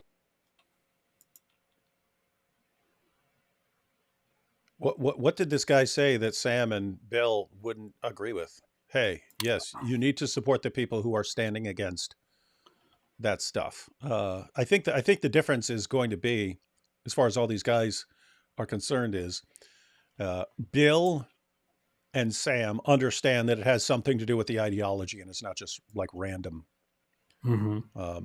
A friend that I had in Pakistan who was shot this year, Rashid Rahman, for defending people accused of apostasy. Yeah, now notice what he just pointed out. It's like he's saying, look at this great guy that we should be supporting, who stood against the people. This guy's killed for trying to defend people from apostasy laws. Okay, where do you get the apostasy laws? Islam. Why do you get the people who want to kill people who are opposing the apostasy law? Where's that coming from? Islam. How about the more than a billion people who aren't fanatical, who don't punish women, who just want to go to the store, Wait a second. sandwiches, Wait a 25 second. times a day, Wait and a don't do second. any of the things that you're saying all Muslims. Wait a second. wait. Stereotyping. I'm not saying all Muslims. He's so, This is so my stupid, goodness. man. It's so dumb. But it's the reason this clip blew up all those years ago is this is like so perfect. It's like, guys, this is simple. We have these values that we say we believe in. Islam teaches the opposite. We need to quit defending Islam from criticism. We need to stop doing that. It's not making any sense. We're not helping anyone doing this. And then, you're racist, you're racist, you're racist. That's it. That's what is going on in the culture, right? It's hey, common sense versus ball of emotion that you've been programmed to be enraged about. Yeah, these guys literally just said there are a lot of problems in the Islamic culture, in the Islamic world. We need to talk about it. We can't just dismiss that as Islamophobic, because these things are concerns that we should be concerned with as liberals. And then this guy's like, what? How about 1 billion people are perfectly fine? They're not radicals. Shut up, man. What a baby. What a baby. Joshua here says, this Mojab calling out the champion fighter of the Jews / IDF sounds similar to, I don't know, like Goliath calling out Israel's champion warrior. I would pay money to watch Mojab get humbled. Yeah, I don't know what he would, I don't know what he actually said. If he said, hey, I challenge you guys to come up with your fighter to fight me, that was stupid, because you've had in the IDF actual professional MMA fighters, and one of them called him out on it.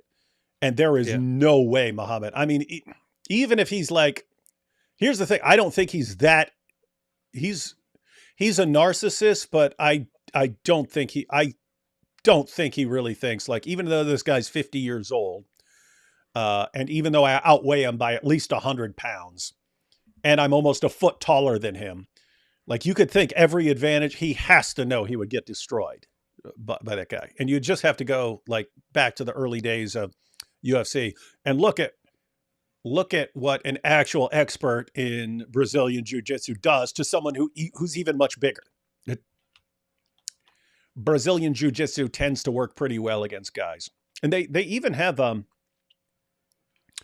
the Gracie Jiu-Jitsu guys, they have a kind of rule of thumb because, you know, outweighing someone is relevant. Being a massively bigger guy does help. Being a much younger guy does help. And they have a kind of rule of thumb, which is something like for every 10 years older you are, well, if someone is 10 years younger than you, then that's basically the equivalent of a belt level. And if someone, for every certain number of pounds, like every 20 pounds or something, they factor that in as a belt level. The point is, if this guy's an actual MMA fighter level guy, which he is, and a 3rd degree black belt in Brazilian Jiu-Jitsu, you can take all of Hijab's advantages and the guy's still going to crush him. He's just going to, there's just a huge difference when you get to the realm of professional fighters, professional MMA fighters, from guys who run around running their mouths all the time. So yeah. he would get humbled. I think he knows that. I don't think he's going to, with his level of narcissism, I don't think that he'll actually think he can win. And so he's going to back down. No question about it. Going to back down. And we'll play this clip after he backs down. So since we called it. Surah 46:9, Muhammad doesn't know where he's going versus Jesus on John 11:25. He is the direction and the life. You see, David, I've been saying this. Yeah. So that comment is about Surah 46 verse 9, where Muhammad is told to say that he doesn't know what Allah is going to do with him. And if you look at the corresponding hadith, it's talking about salvation. Muhammad is saying, I do not know what Allah is going to do with me. And what situation does that leave everyone in? And compare that with Jesus saying he's the resurrection and the life. Knows too much. Fact, in the mid-1800s, before modern Zionism and before many Muslim Palestinians migrated into the land, Jerusalem's majority population were Jews.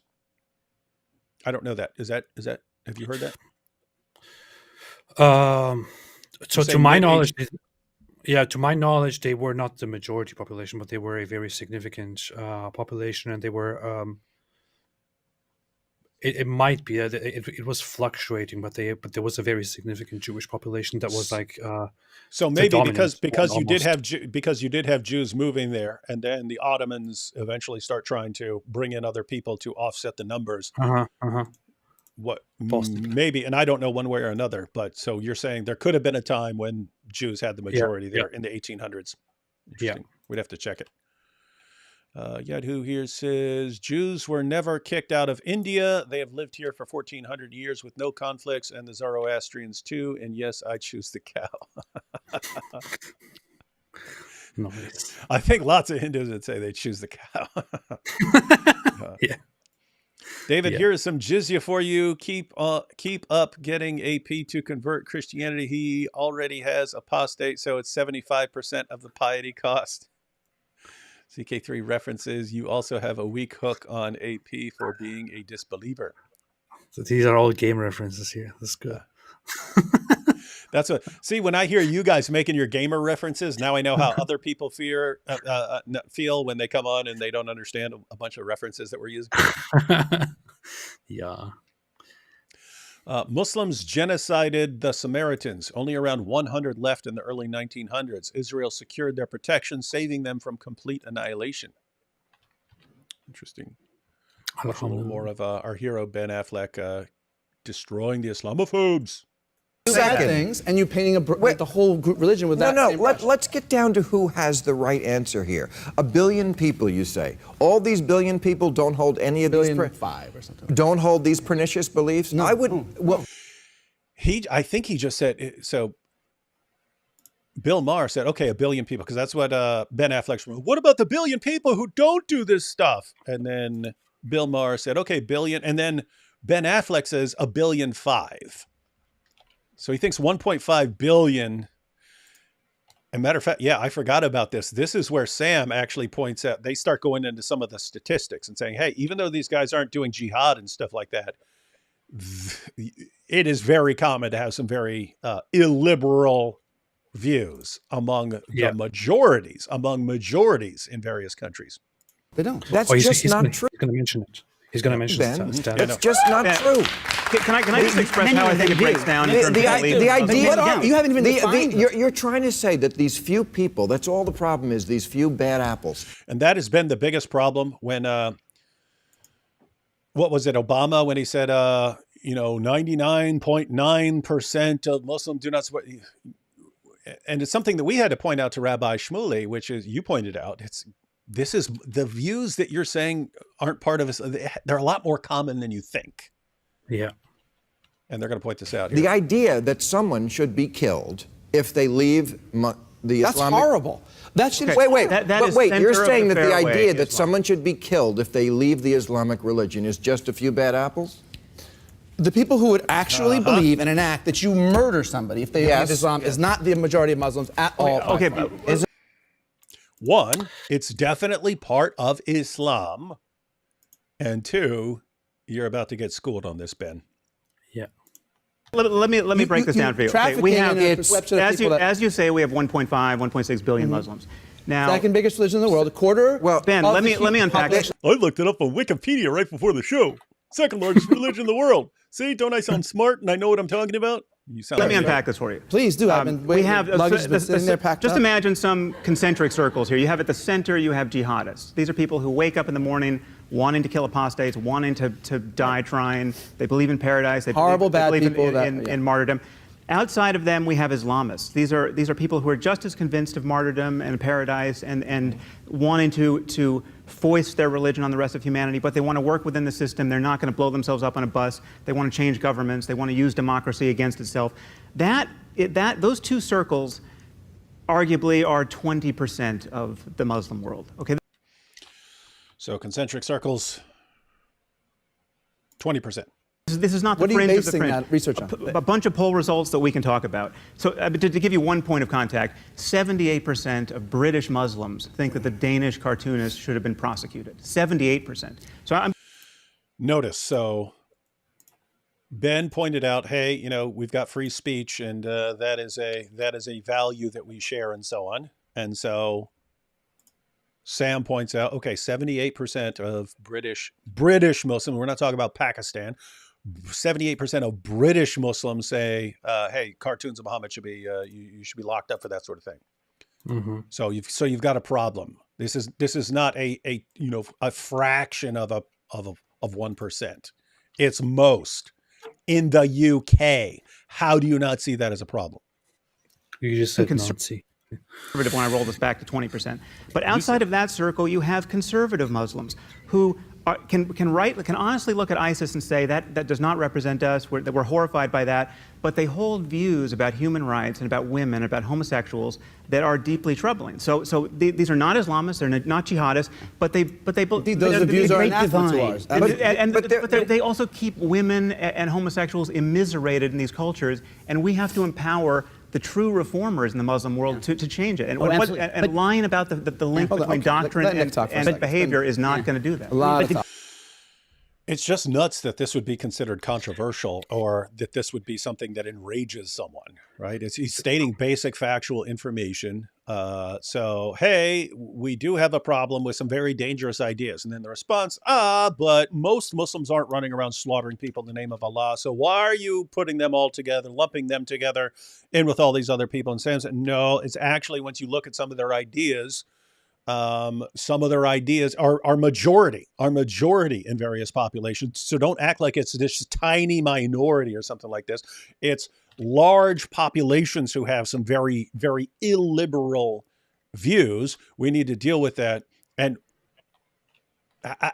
how is this even controversial? How isn't everyone on this panel here just in complete agreement here? That's the mystery. Yeah, it's very difficult. Nanny here says there's a whole sequence about Muhammad's curses with links to AP's video. In my Mohammedo-Islamo-centric comic strip book, Muhammad and Friends, Haram Alama Ding Dong, volumes 1 through 3. Do you guys want to read it? Yes. Yes. Yes. Yes. Links to your videos. Have you gone through this? Maybe. I don't know. Remember, Turks used tunnels in the siege of Vienna. Love their tunnels. What do you call an atheist charity? A non-profit. That's true. My university's socialist club had an event talking about how the Palestinian cause relates to the communist cause and global intifadas. It's wild. Yeah, it is. And it's been pointed out. Hey, guys who are cheering for the Palestinians, look at the groups that are on your side. Start asking why they're on your side, because they have very different ideas, and yet they will rally around certain ideas. Choose the cow. Open your leather straps. You got nice homework there, Farfor. It'd be a shame if it got buried in the tunnels you yourself dug. We got this ongoing dispute now between Mossad and it's never going to be settled. And Farfor. Yeah. They're waging war right in the chat. Knows too much said, I support the right of return of Muslim Palestinians back to Egypt, Saudi Arabia, Yemen, Syria, Transjordan, Lebanon, Iraq, Bosnia. So yeah. Why do they want to return to that land that they were put in by the Ottomans? Al Spider-Man's leather strappus of Antioch. U.S. is occupying Alaska from the river to the snow. Alaska froze off my toes. That's nice. Chloe says, if you love love and hate, come to Jesus, AP. Chloe seems to care a lot about you, AP. So do I. Wait, what is this? Your mod Sarah is about as useful as a broken condom. She refuses to ban the troll Pomni, who is spamming anti-Semitic bile. Who's that? I would say that Sarah is actually very good. Yeah, and I tend to favor not banning people unless it's unless there's a really good reason. Let me see who Somni is. Pomni.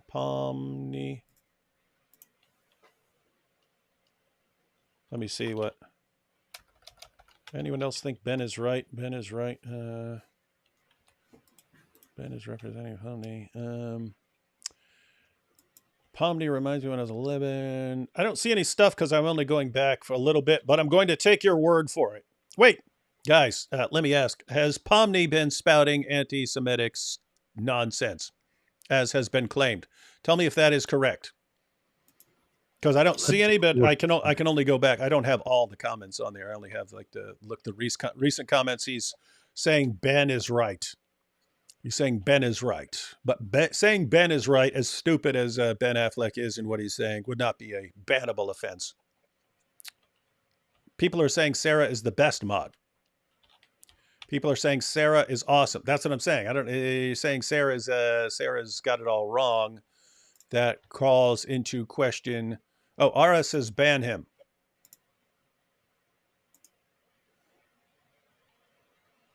People are saying yes. All right, I'm going to ban him.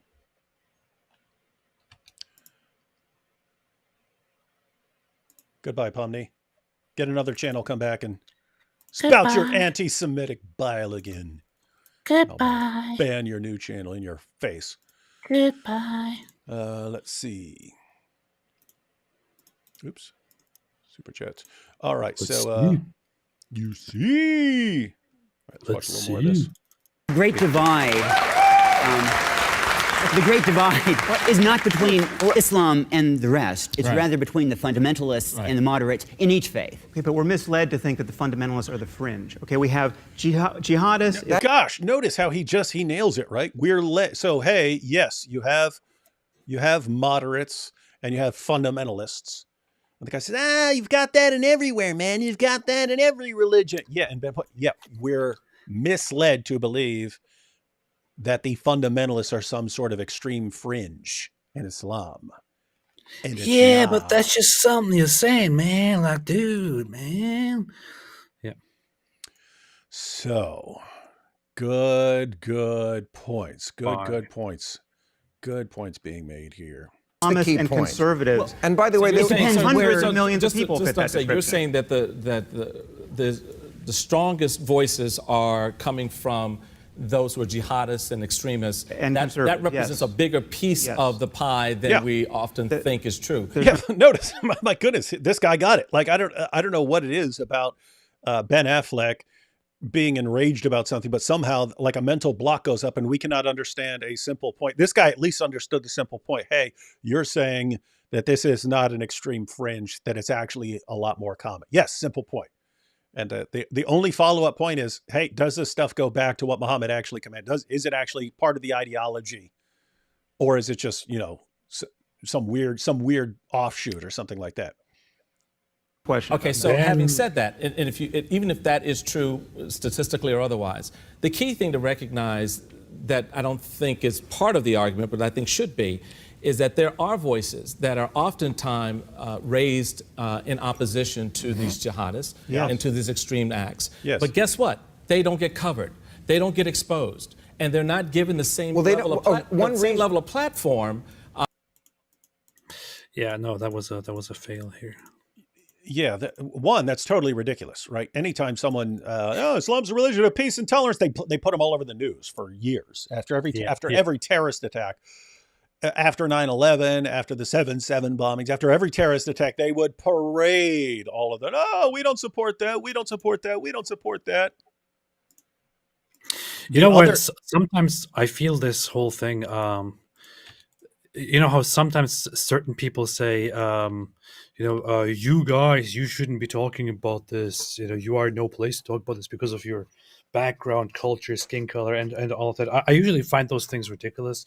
But when I see conversations like these, as somebody who experienced Muslim culture on different levels deeply, and who listens to this stuff, to these guys like sitting there and just whitewashing and denying some very basic things that are totally correct about the Muslim world, such as that hating non-Muslims, believing in violence and violent punishments and all of that are very normal and very common things.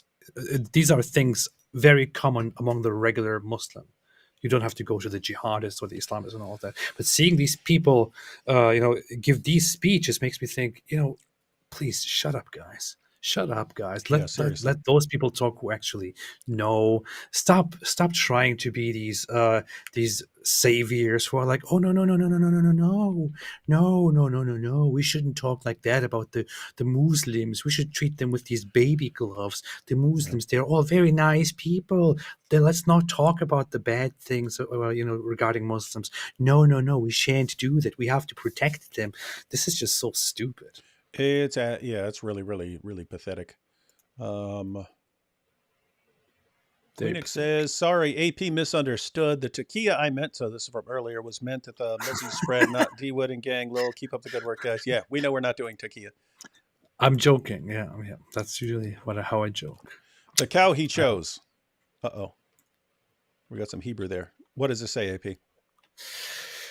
I see 1.6 there. I see 1.6 there.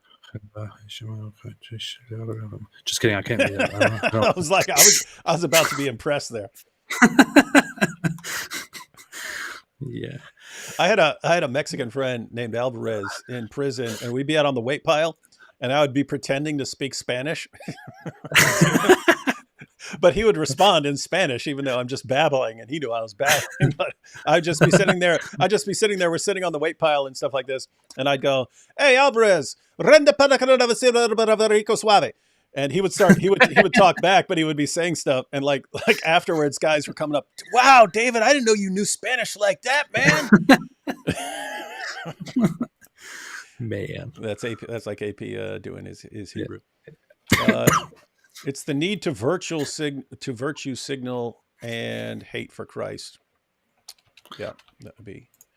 Hey, I know this is off topic, but I'm a corrections officer, and I was hoping that David, given his perspective, might have some advice on how to be a good Christian one without being unnecessarily cruel or unjust. Yeah, that does play a role. There were cool Christian correctional officers when I was locked up. So yeah, and I would I say this all the time, but I would say get a copy of Tactics by Greg Kokel and check that out. That would be very helpful in all kinds of situations, but that would be very useful in a prison context as well. And it's just a good place. Lots of guys who you grow up and you're constantly doing things, and some people has, they're drug dealers, and it's a very fast-paced life, and all of a sudden they get in a cell and everything slows down and they can actually think about, their lives and where their positions have led them and so on. And it's actually a good time for someone to be there and try to help them out. Let's see. Immortal Being, your mods refuse to take down blatant anti-Semitism and misinformation. I get you want free speech, but goes too far when they call for death of Jews. Yeah, ban someone for calling for the death of Jews. What's so hard about that? Stop flipping out, Immortal. I banned the guy. Ben Affleck had too much Viagra.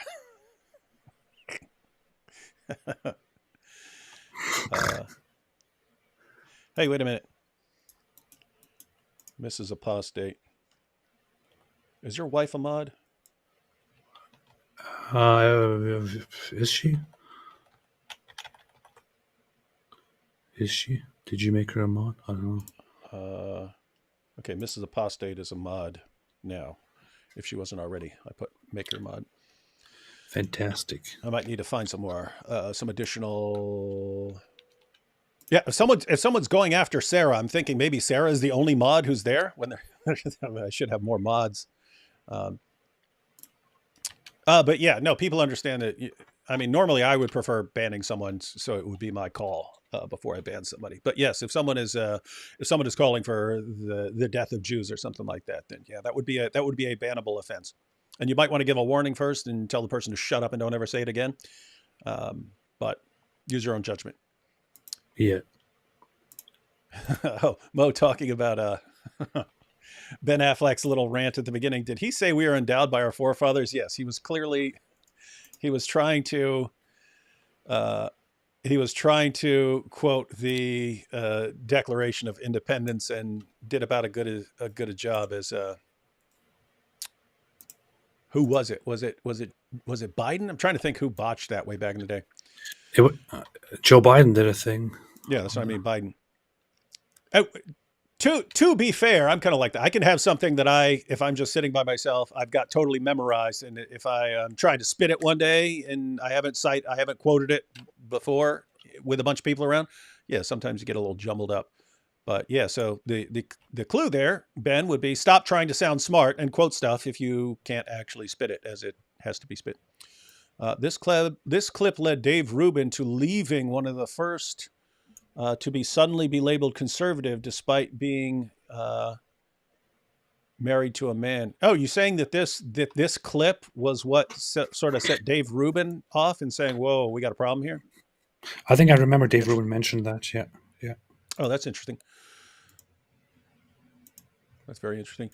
David and Riven, the Beavis and Butthead of apologetics.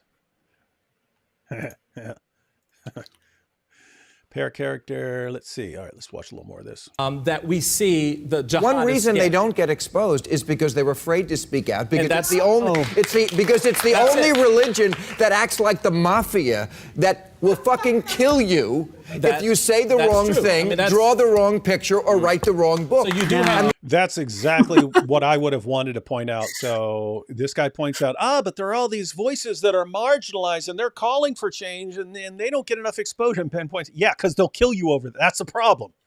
That's the problem. You can't, what happened? I mean, matter of fact, the guy pointed it out. He's like, oh, I had my friend in Pakistan who's shot because he's advocating. Yeah, you can't even speak out against it because they'll kill you. Do you not? That's part of the problem. That's part of the problem. You don't say, oh, there's this guy and he got killed for speaking out against the apostasy laws. So you see, there are all these voices. Like, why did he get killed? Why can't he speak out? Why can't he quit? Do you not realize there's a problem there? Well, it's nature killed him. It was nature. It was the world that killed him. That's what actually happened. Yeah, here, Ben's Declaration of Independence goes out of his way to replace a creator with forefathers. Yet, did he say endowed by forefathers and not endowed by their creator with certain inalienable rights? That's what I heard too. Huh? If he said endowed by their forefathers, then he's a moron. I'm going to go back and check it out now. But they're endowed by their forefathers with certain. Joshua here. Joshua says, Bill Maher, humans are not good people. I wish there was a worldview that said, yes, people are bad and need a savior. Also, when people are the highest authority, we make bad decisions. What's higher? Yeah, so, yeah, the question is how he's going to get out of that little predicament that he's buried himself in. I don't agree with AP. Does that make me an atheophobe? Yes. It is pretty slimy, and I hope that we're eventually going to get past this where anytime you have this, you disagree with somebody, they immediately go to racism, if that's a possibility. I just saw this with there's this billionaire, I guess, Where? stock guy or whatever, who he was complaining about the college presidents. And so he's on Twitter and complaining that he said all these presidents need to be fired, right? So notice, there are 3 college presidents.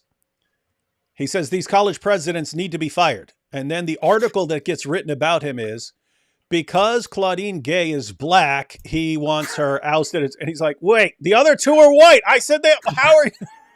I saw that too. Yeah, That's ridiculous. like embarrassingly terrible, guys. Like just a day before, like or the other one was forced to resign, but you are writing about the black one and saying it's because of racism. That's just ridiculous. Yeah, that's stupid. Now, notice there could be an actual racist who doesn't want a black woman being the president of Harvard. You could have someone who doesn't want her being in that position because the person is an actual racist.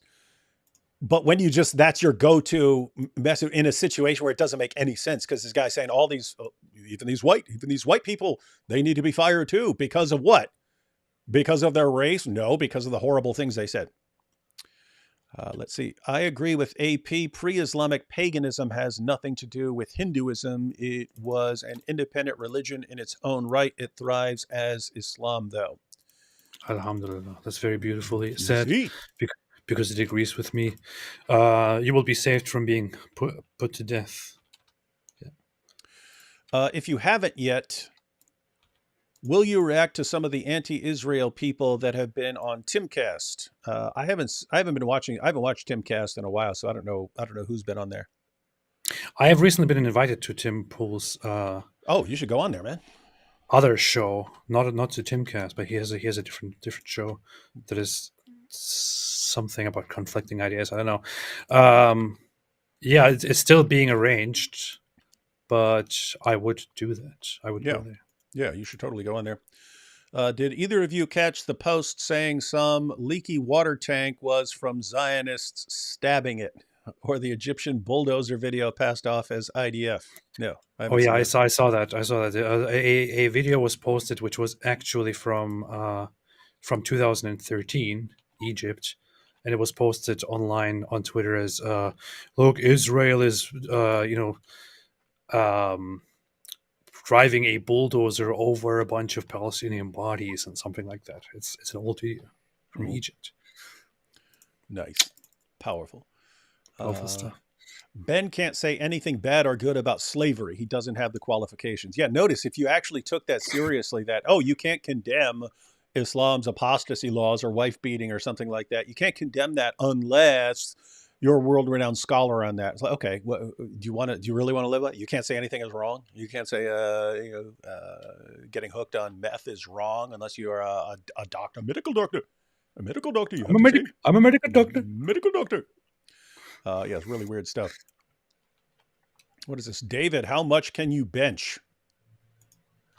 I don't know. I've always had problems benching because I've had an elbow injury since I was little. Making excuses. Messed up. And I've had shoulder injury. I could probably get you, like, being out of shape, I could probably get you 210 or something like that. So So Making 210 would be good for a lot of people. For someone my size, that would be pretty light. Especially like I have some like massively strong people in my family. I mentioned before, my grandfather, he set a state record for over 60 bench press. It's probably bench press because this was back in the day, but he was in his 60s and he was still benching 360, which that's pretty good for an old guy. You see. CAP D Wood, do you think Muslims will ever change and maybe make their countries more secular? I think even good Muslims are scared to do anything because of fear of being attacked by extremists. Yes, I do believe that you're going to see some changes in Muslim countries. Mainly just because if you get enough apostates, whatever they're going to, whether they're becoming atheists, whether they're becoming Christians, if you get enough, and then you get enough external pressure and so on, you can have governments actually making changes and saying, okay, we can't have the Sharia doesn't work anymore. You have any view on that, AP? I do think so. Yes.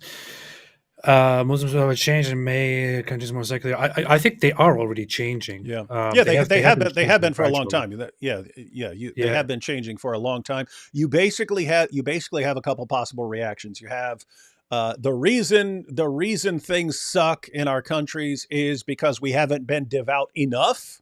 And if we were more devout, then Allah would bless us to prosper and so on. So that's the reaction of places like Afghanistan and so on. And then you have, hey, the reason that things aren't working well is we haven't modernized, and you can have efforts to modernize, and so, which by the way, you had in Afghanistan. You had that in Afghanistan. You had that in Iran. Back in the 20th century, you can look at pictures from the 1960s in Afghanistan and Iran and so on. It looked like the West. They were trying to modernize, but there was the other possible reaction, which is maybe it's because we haven't been devout enough. That's why Allah's not blessing us. So you have the places like Afghanistan who are going to go more radical and try it. You have Iran, which they tried it with the Iranian Revolution. You see how that's working, but it looks like those places are going to crumble. Those places are going to crumble, and so I think you will get the opposite. Okay, we just need to modernize. Yeah, David, you can have all the black powder arms you want. Yeah, there are certain things you can even have. They even have like really powerful, like CO2 powered stuff that will actually just completely knock someone over. They have high power projectiles that I could get. But I don't know. I'm pretty happy with these here. Matter of fact, I'll tell you. If it's 3 or 4 on one and they come with like knives and not with guns, I'm gonna win. I'm gonna win that. I'm gonna win that with these. That's how I roll. Try it. If you don't believe it, and bring your GoPros, guys. Bring your GoPros, jihadis, because you're gonna get embarrassed, and I want that footage. You need to stop eating Quran pages. Think about all the STDs Muhammad scientifically, miraculously encoded on those pages. Yeah, probably. Yep. Gross stuff. Yeah. Have you heard about the Antichrist being a Muslim? Yeah, been hearing about that for a long time. And there are people who actually study this stuff who make those arguments. In other words, there are people who study end times a lot and make that claim. Funny how you guys got a million good ideas every live, but you never do anything except those lives. That's right. We do. We'll sit here and, hey, that would be a good idea for a video. Yeah, that would be a good idea for a video. No, this would be a good idea for a video. And then, yeah. Oh, these are comments from earlier when we were talking about guns. Many great CO2 yeah, that's what I just mentioned. Gun options. Yeah. Yeah, I've seen them. You can actually get pistols that shoot like, pretty high power stuff that will apparently just knock a person over, and can even get ones that are loaded with like tear gas and stuff like that. So after it knocks them over, it makes them cry. But again, I can do that with my fists. There once was a man named Muhammad. His hygiene was closer to a pig. His semen stained down, gave an Aisha a frown, but he didn't care. What the heck gave more? What's this pervert talking about? Hey guys, I know some of you come over from AP's channel, but of course that's the point. Chloe says, off topic. AP, have you used Rememtron plugin for GPT-4? It gives GPT a memory between conversations. Now GPT remembers everything we have talked about. Clever. Oh, really? That's actually that's very useful. I have been thinking it would be very nice if it could actually remember who I am and what I just said. I didn't try that. I will check it out. It's very nice. AP D Wood, what do you think of Dearborn, Michigan? It's my home away from home. It is slowly becoming jihad capital of the U.S. You guys should certainly not go there. Not safe. I mean, think you mean safe anymore? I want to go there right now. Yeah, I don't know if you've been following. Like, I don't know what you're familiar with, Sid, but yeah, I got locked up there with my friend Nabil. In like 2009 or something like that, 2009, 2010. But Nabil's standing there answering questions of Muslims who gathered around, and police come and lock us up. They toss us in jail. And the guy didn't tell me this, but he told Nabil and he told our other friend Paul, the guy who was taking our mug shots, right? So he's taking our mug shots. I didn't talk to him. But Nabil and our friend Paul talked to the guy separately. They both said he said the same thing. And it got brought up in the lawsuit later, and the guy denied it. But he said, as he's taking the mug shots, he's talking to Nabil, and later on he's talking to Paul. But the guy's taking the mug shots, the officer's taking the mug shots. He starts, he's talking to Nabil and Paul, and hey, why are you guys doing this? Blah, blah, blah, blah, blah. And they're like, what are you talking about, man? We're not allowed to talk. We're not allowed to talk about Jesus without you guys throwing us in jail. They said the guy said, you don't have to tell me how messed up things are here. He said, I've gone into houses where a girl has been beheaded by her parents and it's never in the news and no one ever knows about it.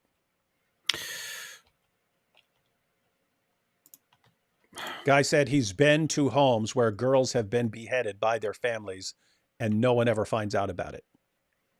So this got brought up and he denied it. So I never said that. It's like, wait a minute. You told two guys that. They both told me that. I trust them. But I understand why you would later deny it. It's creepy stuff. So yeah, pretty messed up. Pretty bad. From the river to the sea, Judea must be free. All right, let's go and wrap it There's a reason why Ayaan Hirsi Ali needs bodyguards 24/7. You do have that element of fear as well, but you also have other braver souls out there who do speak out and who who are risking their lives to do that. Like the Muslim clerics and others from Australia to Europe to the United States just recently publicly put their names on paper declaring their opposition to what ISIS and Oh, yeah. So there are those voices, but where was the coverage? Where was that story to sort of create a different picture? Well, what is your solution? What is your ask? Let's talk about those few people who speak out against it. Let's not focus on the bad that actually dominates the Islamic world. Let's just talk about those who speak out against that. Yeah, how about that? Let's be nice. and then Ben starts babbling. What's your solution? So what's your solution? What's your solution? And it's like, I mean, step one would be acknowledging that there's a problem here, Ben. Yeah, that's kind of foundational. One, two, stop defending it. Stop calling everyone racist for pointing out the problems in the Muslim world. Just stop all that nonsense. That's kind of step one. Racist. It's kind of step one. And by the way, AP, you are wrong. Jews were a majority of Jerusalem population since before Zionism. In your face. We'd have to see some statistics, though. Alhamdulillah. From South India, we will be killed or jailed if we speak against Islam or Muhammad. It happens regularly. Love you, D Wood and AP. Really? In South India? There are certain regions where that's more dangerous. Yeah, because we're familiar with Northern India. We were saying even in South India, there's some problem areas, and India's like that with Christians. I'll hear because you will have an area where things are bad for Christians in India, and you'll have other areas where Christians are going, what are you talking about? We don't have any problems here. So yeah, things can change a lot based on region. Is it wrong to ask non-believers to try the lesser key? India has a problem. This is why it's like it's always a problem when you talk about India and how Muslims act there and how safe it is to discuss Islam and all of that stuff. But India also has a India has been consistently listed as one of the least safe countries for certain Christian groups or Christian people. Yeah, they're always That pretty has high. been a They're lot always of pretty high up there. And when I brought that up to Christians in India, and I've just got totally different reactions. I've had Christians in India say, "David, why are you complaining so much about Islam when we're persecuted here?" And I've had other Christians in India saying, "What are you talking about? I've never once had a problem in my entire life with anyone persecuting me here in India." So yeah, things do seem to vary by region. What is this? Is it wrong to ask non-believers to try the lesser key of Solomon to summon demons to get possessed to make them aware of the spirit world? Yeah, I wouldn't want people to get possessed to make them aware of the spirit world. But yeah, I'm not familiar with that I would. lesser key of Solomon. Yeah. I would. All right, everyone, we're going to pray for AP to get demon possessed so that he recognizes there's a spirit world. Inshallah. No, we're not really going to do that. Do not learn what sarcasm is. But yeah, I don't know about that. Justin says specific. I'm thinking of Scott Horton, Timcast. So have you heard of Scott Horton? AP? I think this is talking about the people. Don't know. That he was saying he'd like us to react to. I don't know. I don't even know what it is. Never heard of it. Nope. Sid Dave, what do you think of Muhammad Ali, Malcolm X, and some African Americans converting to Islam, and it is considered trendy? Are they not aware of what Arab Muslims did to black people in trans-Saharan trade? No, I've talked about that a bunch of times in the past. But I mean, if you go back to like the 1960s when it was becoming popular to convert to Islam, the African American community, I mean, think about this. Bukhari hadn't even been wasn't available in English. Sahih Muslim wasn't available in English. And this allowed Muslim preachers to make up anything they wanted about Islam to win converts because no one was in a position to correct them and show them sources and so on. Yeah, I was once talking to a woman after this was a little outside of Baltimore, but I was speaking at a church there for a conference. And a woman came up to me afterwards and said, "Hey, I was a Christian. My husband was a Muslim whose parents converted back in the 60s." And she goes, "I was using your stuff and Nabil's stuff, and he left Islam and he's a Christian now." And then he comes up to me, but he still looked like a Muslim. So he had converted recently, and this guy walks up to me and he goes, "Hey, man," he goes, "Hey, thanks." He goes, this is funny. He said, once he found out that the reasons his parents converted to Islam were all bogus, that, Islam liberates the slaves and so on.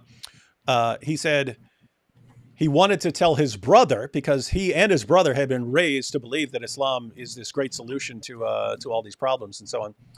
And he said once he left Islam and became a Christian, he said, "I have to tell my brother." And his wife said, "Whatever you do, don't send him any David Wood videos. He's just going to enrage him at this point." And he said, "No, I have to." And he said, "I sent him your video, Muhammad, the white prophet with black slaves." Right? He says, "I sent him that." And he said his brother called him that night and said, "I just left Islam." Oh, and wow. That's a cool situation where if your entire confidence in Islam is based on a lie and that lie gets exposed, you can see normally it takes a long time for someone to leave Islam, but there are some people who their entire confidence is based on like one thing. It could be a similar situation if someone's entire confidence in Islam were based on like the perfect preservation of the Quran. You just show that it's nonsense. And it's like, well, that was the only reason to be a Muslim, and now it's gone. But yeah, it's ignorance of Islam is what Muslim preachers will use to spread Islam. They'll go whatever you value. If you do not know about Islam, they will say Islam is what gives you that, and it's total nonsense. And so the solution is to get people to know some basic information about Islam. I'm giddy for you to enjoy my cartoons, which contain about 70 links to both of your videos and many others. How do I get you both a link to the ebook? Already tried emailing. Do it again. I'll check it out. Yeah, do it again. And Chloe here says we should be wrapping this up. We're going long. I don't know if we can finish getting through it. Why is Chloe saying we should be wrapping this up? I said that. You guys, especially AP, need to watch the Gospel of John, the Christopher Plummer movie on YouTube. It's word for word. I love Jesus cleansing the temple. Very well done. Christopher Plummer. I know there's the Gospel of John movie. I don't know. Is that Christopher Plummer? Is that the guy? I'm trying to think. Yeah, I'd have to see that. Salmonville's number one mistake, not quoting Islamic text. That is an issue, right? Yeah. Notice. So they're giving statistics to refute the claim that this is some weird fringe. But yes, would have been very helpful to just say, hey, Muhammad said, if anyone leaves his Islamic religion, kill him. Do you have a problem with that? Muhammad says right here that if your wife gets out of line, you could beat her into submission. Do you have a problem with that? That would have been helpful. J-Lo left him because she gets it. She's from the block. Wait, aren't they back together now? I thought they got back together or something. My bun jihad is resisting the urge to do the Farfour dance 20 times a day. I do it all the time. The Farfour dance now? Yeah, I've seen you do it. I do it several times a day. Like, yeah, you only have to do it when someone you love is dying. That's when you do the Farfour dance. Yeah. I always do it when somebody dies. And from Mrs. Apostate, we have the Israeli-Palestinian conflict reminds me of what Muhammad said, Jesus said, first take the leather strap out of your own anus, and then you'll see clearly to take the leather strap out of your neighbor's anus. Yeah, I've pointed that out on Twitter, some of the interesting quotes you get.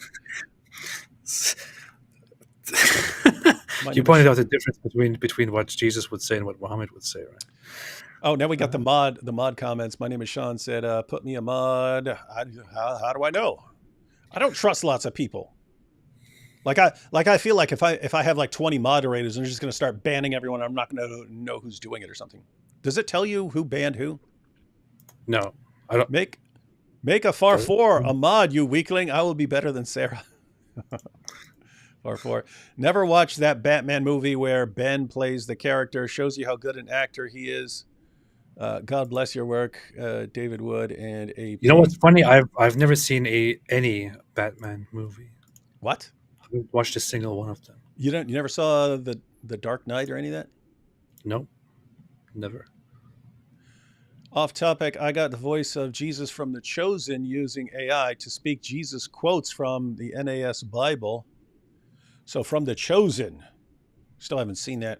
From the NASB, but I gotta figure out how to use this. I've never done anything with the chat stuff, the AI stuff. I gotta figure that stuff out.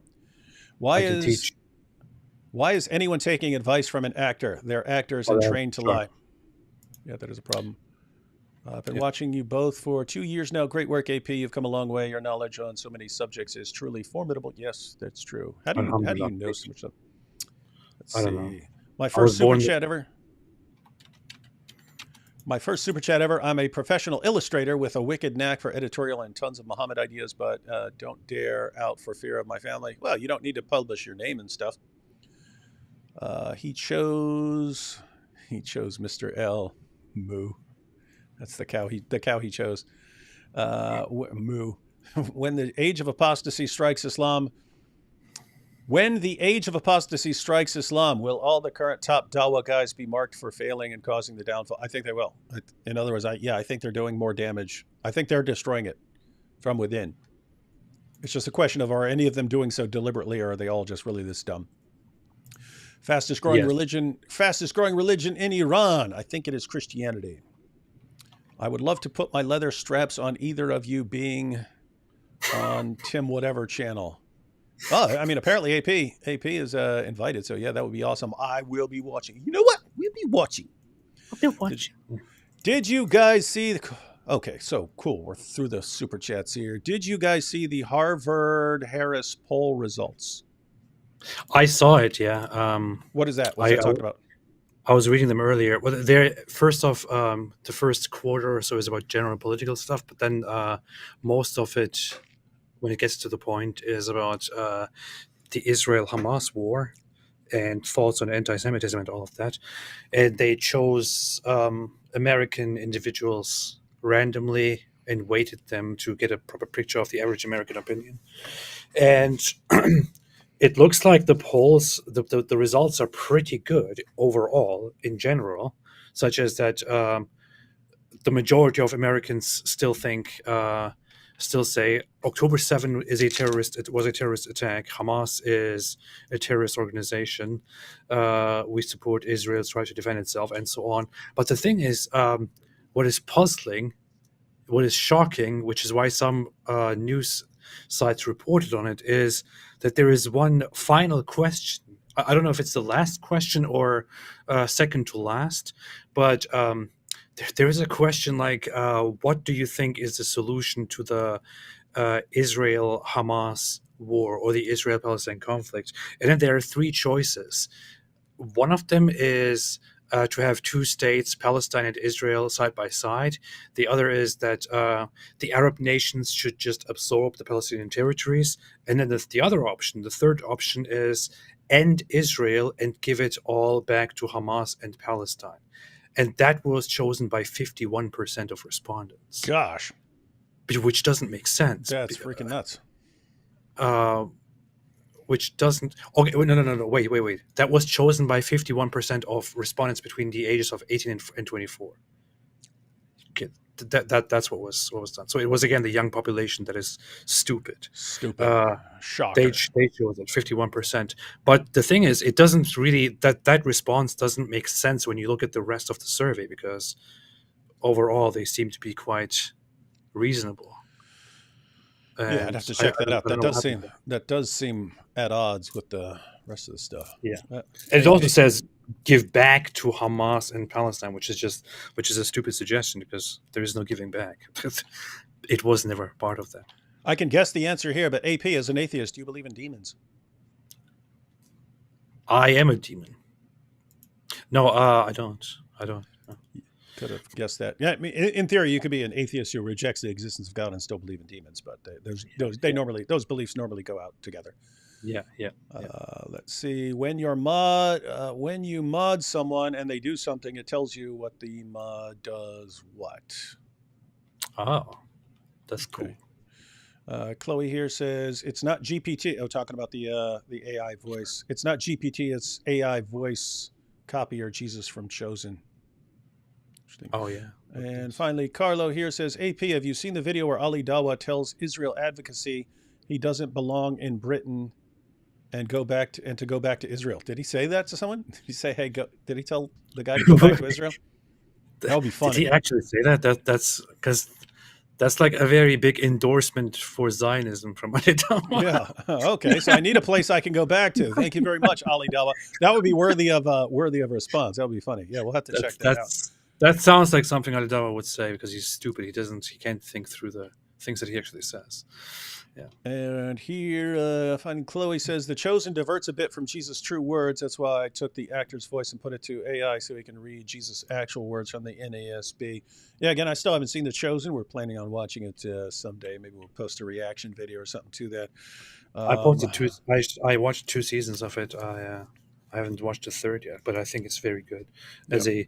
As a non-Christian, I have to say. It would be nice to see your reaction to that, actually. Yeah, I wouldn't mind it. Yeah, I just I saw too many crap Christian movies over the years. Maybe not want to watch some of the Christian stuff that comes out. I would never sit down and watch a regular mainstream Christian movie. Okay, but that show is you'll do it.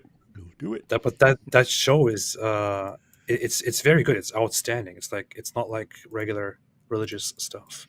It's very well done. I will check it out at some point, probably binge watch it with a Muslim and an atheist and then do a reaction video. That'd be cool. Okay. All right. We've been going almost 4 hours here. Really? Yes. We somehow managed to get through all the super chats. I was thinking, we should just cut these off. But I don't think we need to finish up this video. It's just Ben Affleck whining a bit. I'm trying to think if they said anything else that's relevant. I don't think there is. So I think we will. What is this? Please have a stream with Myth Vision. We did a couple of years ago. We were on after the Bart Ehrman, Mike Licona debate. Myth Vision. Yeah. If Myth Vision comes up with a cool topic for us to discuss, yeah, we could have a discussion about that. Myth Vision is good. Yeah. Yes. He's also very handsome, so we'll get lots more ladies watching.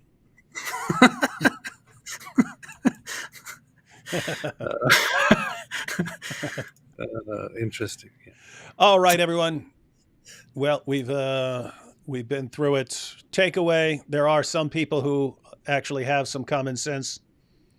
Some people have some common sense on all sides, and so even the liberals have their Bill Maher occasionally. You sit back and wonder what in the name of common sense. We're talking about, hey, demons.